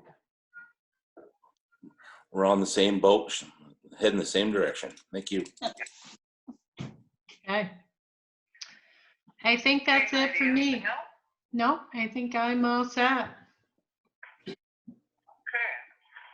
So on to select board items. So first, Heidi, I would like to say that we're all very sorry to hear that your mother-in-law passed away. Thank you. What did you hear about that? Especially during this time when it's hard to grieve. It is indeed. That is true. Yeah, I do give Kurt our best, and we're very sorry about that. Thank you. Thank you. I appreciate it. I think it was time. She was very ready to go, but it is very hard and awkward right now. That doesn't make it easy. No, I appreciate that.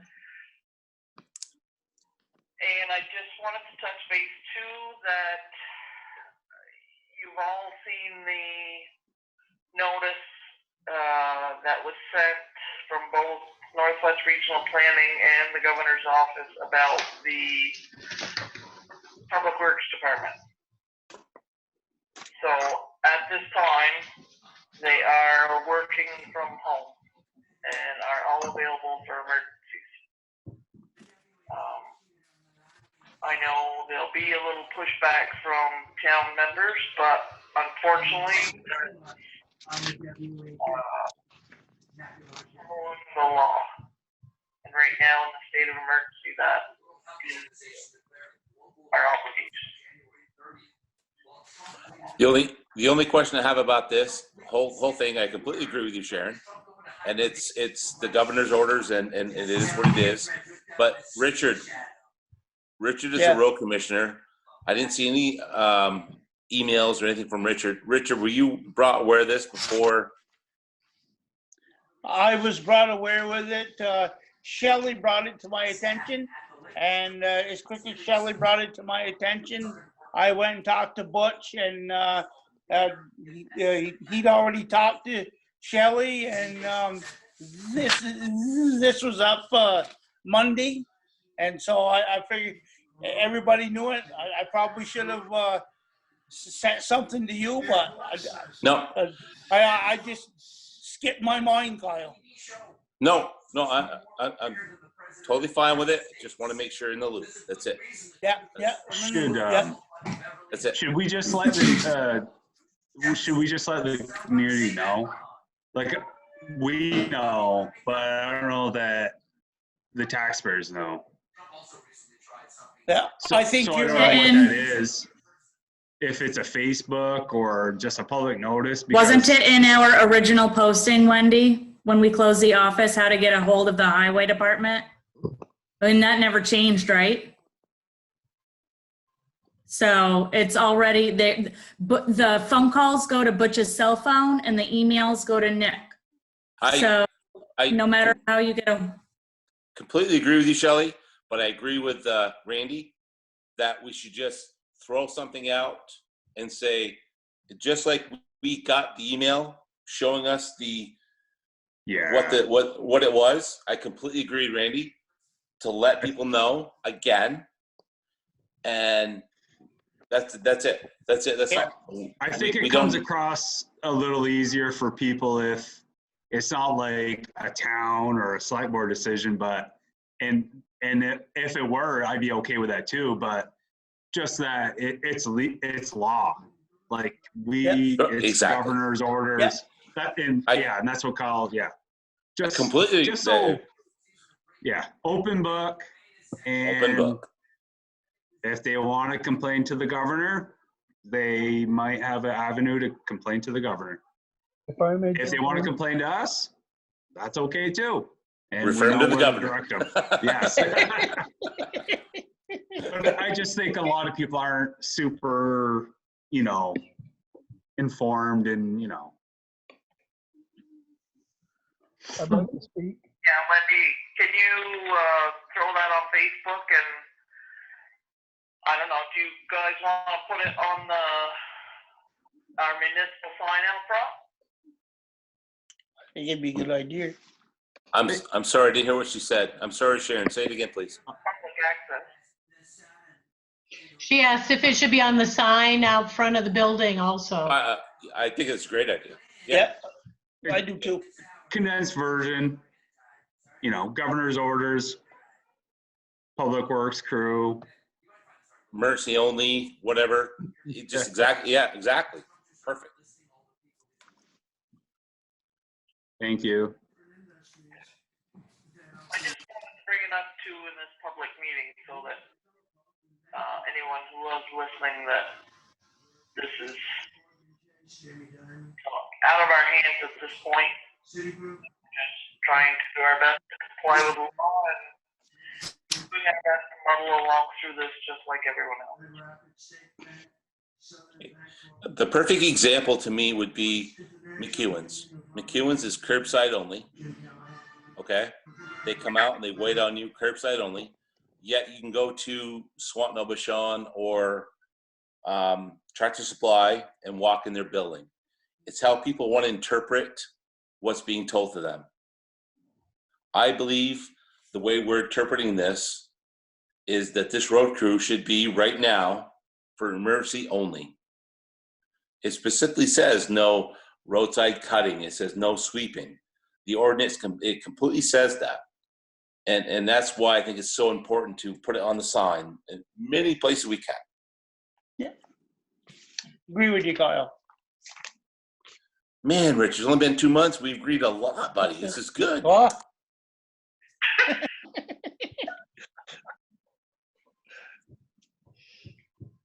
Okay. Is there anything else? Oh, the Cherry Hill property. Have we had a chance to look at the sales letter? Purchase. Transaction letter? Yep, purchase and sales agreement. I'll be honest, I have not had a great amount of time to look this through, but I think we can forward it to Ed also. I haven't had a chance to do that either. Just to have him take a quick look at it. Can I interrupt there for a minute? This property, do we know exactly where it is? I've heard stories that it's been moved. I heard that too. You know, if it has, shouldn't we be looking into it before we make, you know, I don't know. It doesn't seem like it's right if we don't know where it is, you know? I don't know what everybody else is thinking, but I think we gotta find out really where it is. I think Amy could tell you where it is. Well, I was gonna ask, Yeah, Richard, could you clarify on that point? it's on the map. I heard that story as well, and I was very confused because we've been talking about this since I started working in Highgate, and it's it was part of a transaction that Ferdinand Gagne did with Fish and Wildlife, and they excluded that piece for the town of Highgate. I don't believe that it has ever moved. I'm not sure how someone could move a piece of property when all the surrounding deeds have a description of their property. So I don't make the comment. Okay, I was just told that, and I just, you know, it just makes you wonder what, you know, I've seen stranger things happen. So. No. I'm sure. And maybe the story of where the lines have been has changed, but there are deeds for all the properties surrounding it, and the town has a deed that describes the property. Okay. And the image is attached to your purchase and sale that was in the packet. Yeah. It clearly shows the location. Okay. Even if there was a dispute, it's my understanding as part of the sale, abutting neighbors could have the opportunity to come into the town meeting and, I guess, air out their concerns. Is that right? Yes. I mean, that's been for tax sale. It's been spoken about quite frequently in public. I mean, if there were concerns, then yes, they could certainly have brought it to us. And so to address the concern, Tony Mikula from Fish and Wildlife did clarify that the $1,000 mentioned in the agreement will cover our legal fees, so we can get Ed to do a title search and, you know, clean up any concerns that were not done the last time that we got the property. But I think that it's a very clean deed. So. Do we know from that select board at that moment or that time when it was accepted, was there some intent for that property? I don't know if the select board had the original vision. I know that the planning commission wanted that for public use. And you'll see in that map that there's a tiny parking area off from the rail trail and an access to the river to get to that property. So I think the thought was that people that wanted to use it for a picnic or something like that, that were multimodal and would ride their bike or their snow machine there and then cross the river and use the property.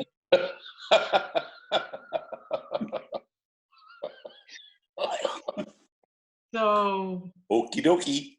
that was any documents? I'm sorry I asked, sorry.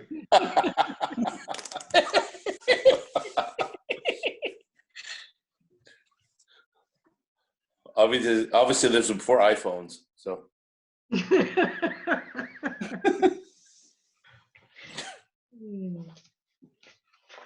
So, Okay. Anything else from these board members? I have one quick thing before, I think last meeting I missed. Sorry, were you voting on that and I'm interrupting? I a was vote? gonna say, I don't think you made a motion yet to have Ed vet that, and I'll make that motion to have. I'll Ed check second that. it. Okay, all those in favor say aye. Aye. Aye. Aye. okay. Real quick, is that done? Okay. I think we're done. I hope so.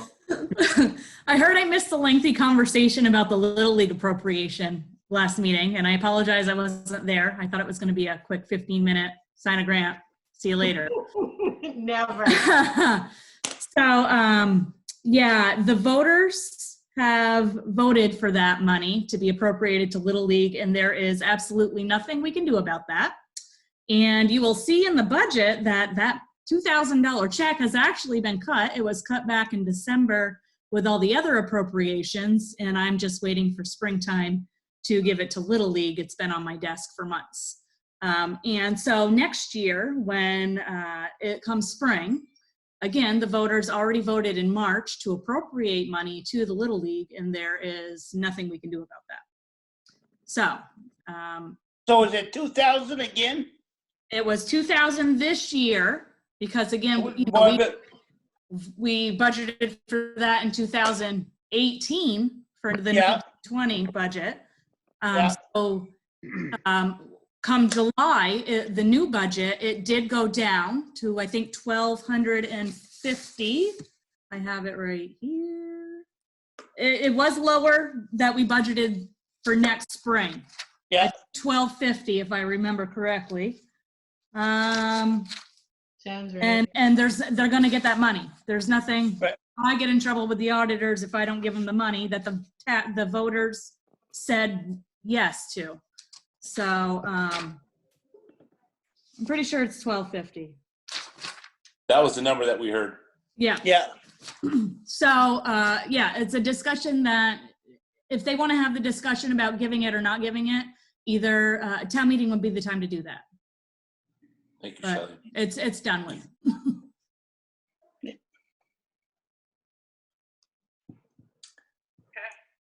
Anything else? I got just one thing, Sharon. Nothing that you have to talk about or make a decision tonight, but I know you brought up Public Works not working. Need to figure out a decision on how the town's, the select board wants to handle mowing of the parks and the arena property once we're allowed to, I guess. I know Brian Spears has always mowed or has mowed for quite a number of years the arena property. I've mowed the parks for 2 years now. I'm willing to help out when needed, but I don't want to do the parks all season once it starts. Hey, Ty, it's Randy.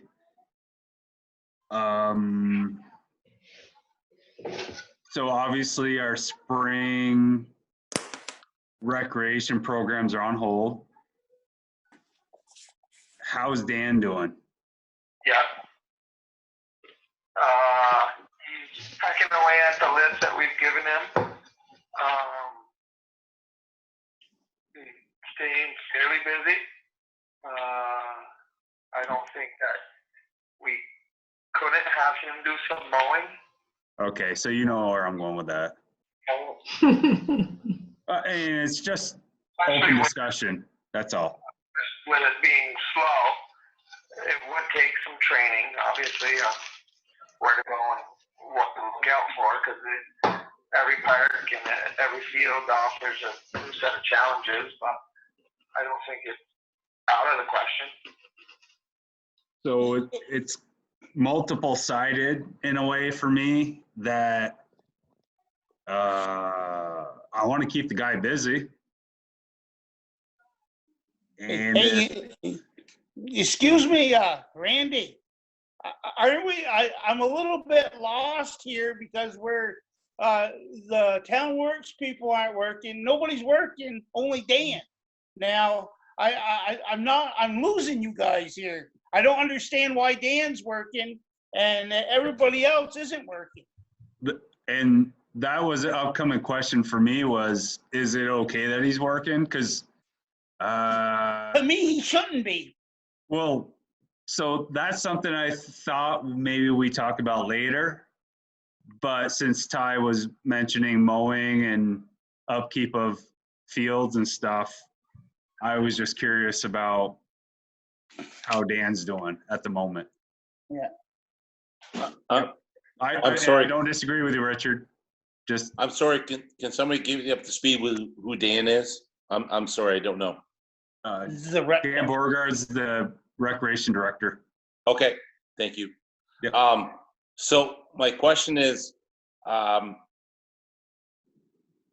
we're talking about lawn mowing and stuff, and we're at least 3 weeks, maybe a month away from lawn mowing.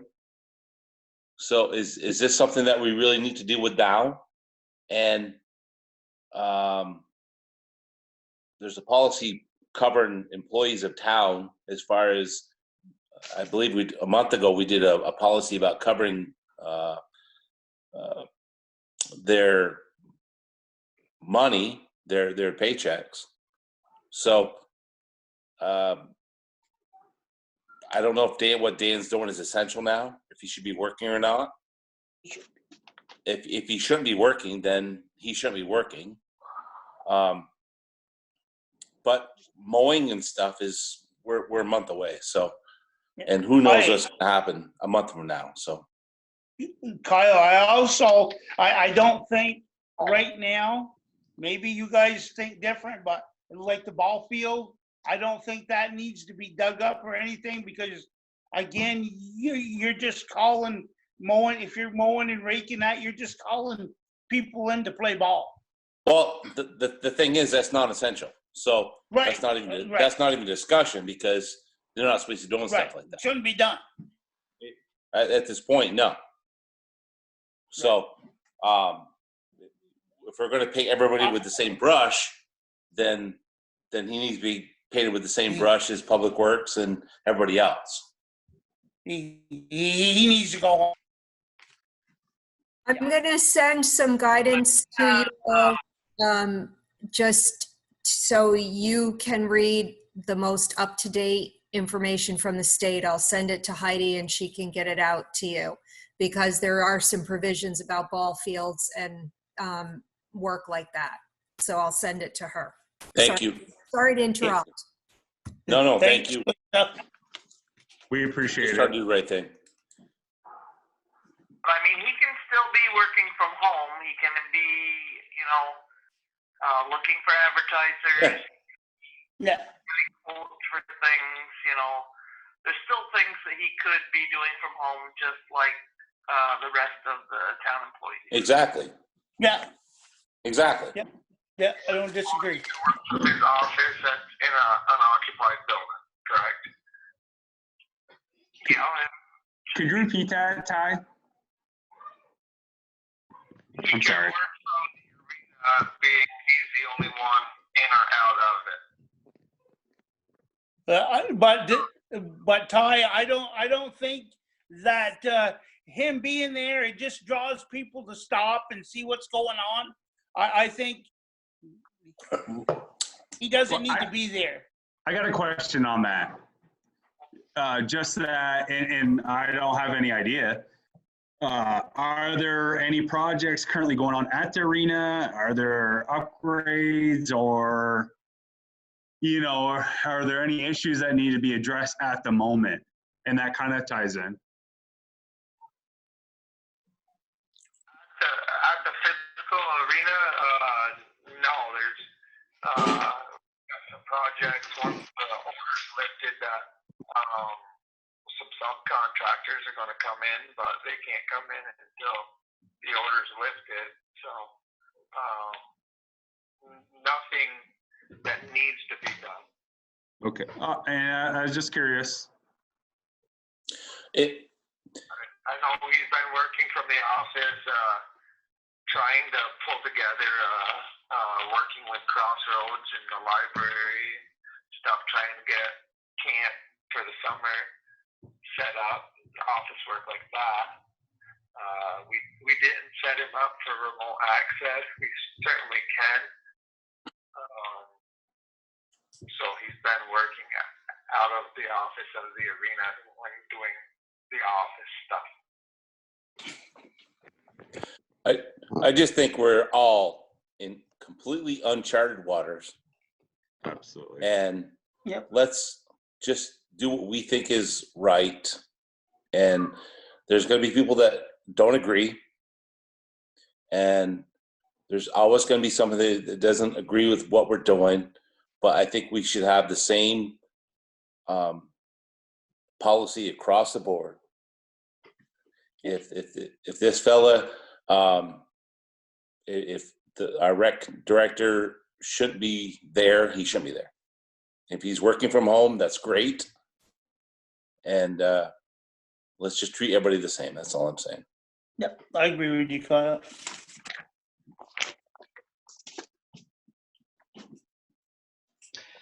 Okay, any other discussion? Well, I have something when that conversation is concluded that I just thought of. I kind of lost track of Ty's first, initial point, I guess. Mowing? So going forward, do you want, is it the select board's decision for us to tell him to only work from home? Yes. Or looking for some guidance? I feel like maybe we should speak in executive over the personnel issue. That sounds.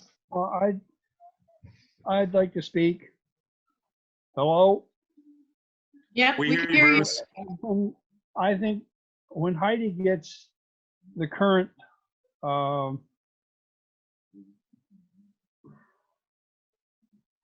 text of the order, whatever Representative Hango is going to send out, I think the Recreation Commission has pretty much got to follow those guidelines.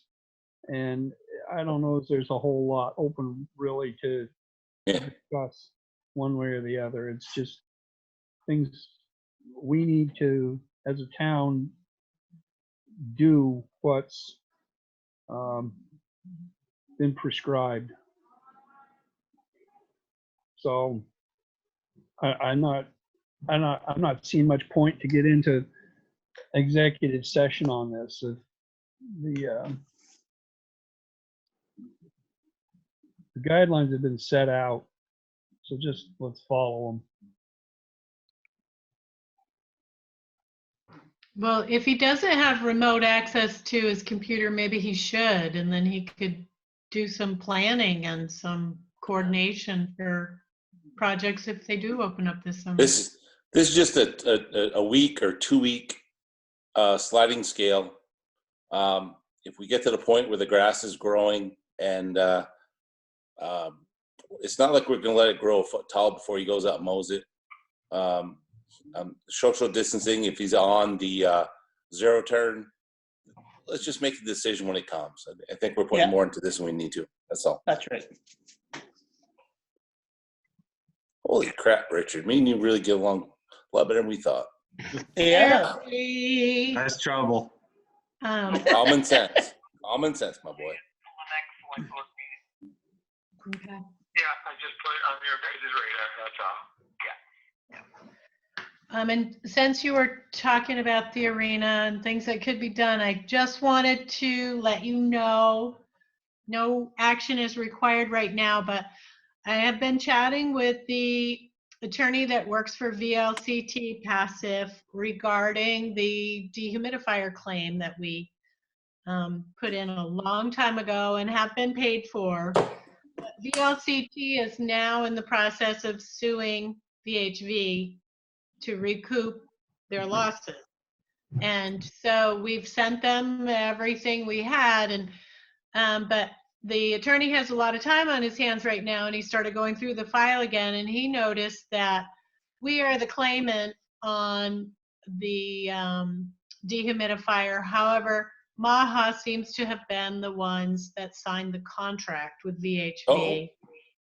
And so we have to figure out how to resolve that. And I have to send him a whole bunch of information. I spent one day going through the file with him over the phone. And I have to send him a bunch of stuff. But basically, I think it's going to boil down to we have to have some sort of documentation from Maha saying that they entered into that contract on our behalf. The town funded the majority of it. Maha paid for the balance, but the town actually loaned Maha the money to do that. So it was definitely a town asset, even though at that time the arena was run by Maha. So we will, at some point, there will be some documents generated that to that effect. Just a little snafu. I had a question kind of along those lines of Maha and the arena, if it's appropriate. How are the contracts? Are we okay with, and this is maybe more at Ty, we have a lease or sublease over for 2 different spaces over there. And I'm just kind of curious if we've had any pushback on those or if we're good. And Shelley's smiling, so I'm just kind of wondering. Unmute yourself, Shelley. Yeah, sorry, Dance Moms is blowing up my phone. So, I wasn't smiling at Randy. The smile wasn't at me. No, it's the Dance Moms blowing up my phone. They'll always trump me. So how are the maybe Ty leases has, with Maha and the town? was that at me? Yeah. So I was just curious if, I guess it is Maha subleasing, or actually it's a rec board, right? Subleasing the snack bar. It's yeah. the town. Yeah. So I was just wondering if we had any issues there. I mean, I think obviously the 2 things that I have heard from both lessors would be that the price on rent went up, but there was less home ice time, so they didn't feel the rent being raised was warranted. They should have looked at the ice rental time and then made the lease rents based on that. yeah. Even with Milton High School gaining them, huh? I think I'm a dance mom, not hockey. I don't spend any time at the rink except public skating.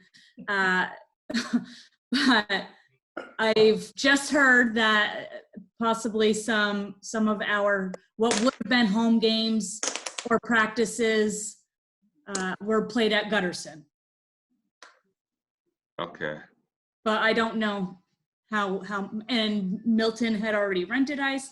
Ty could probably give more insight than I can.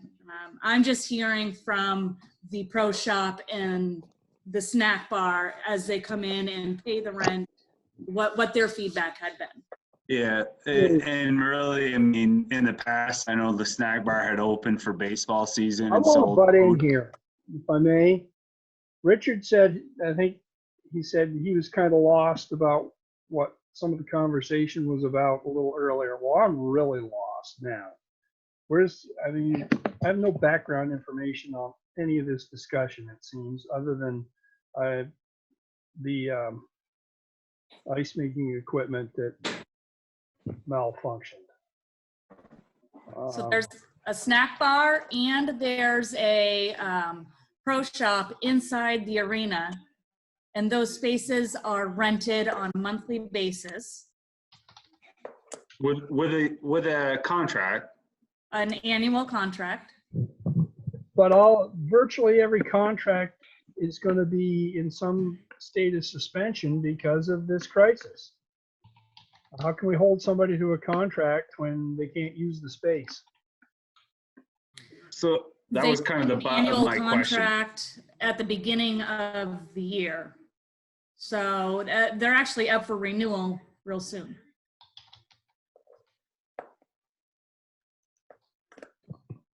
And the ice season was done before all of this happened. Right. Really.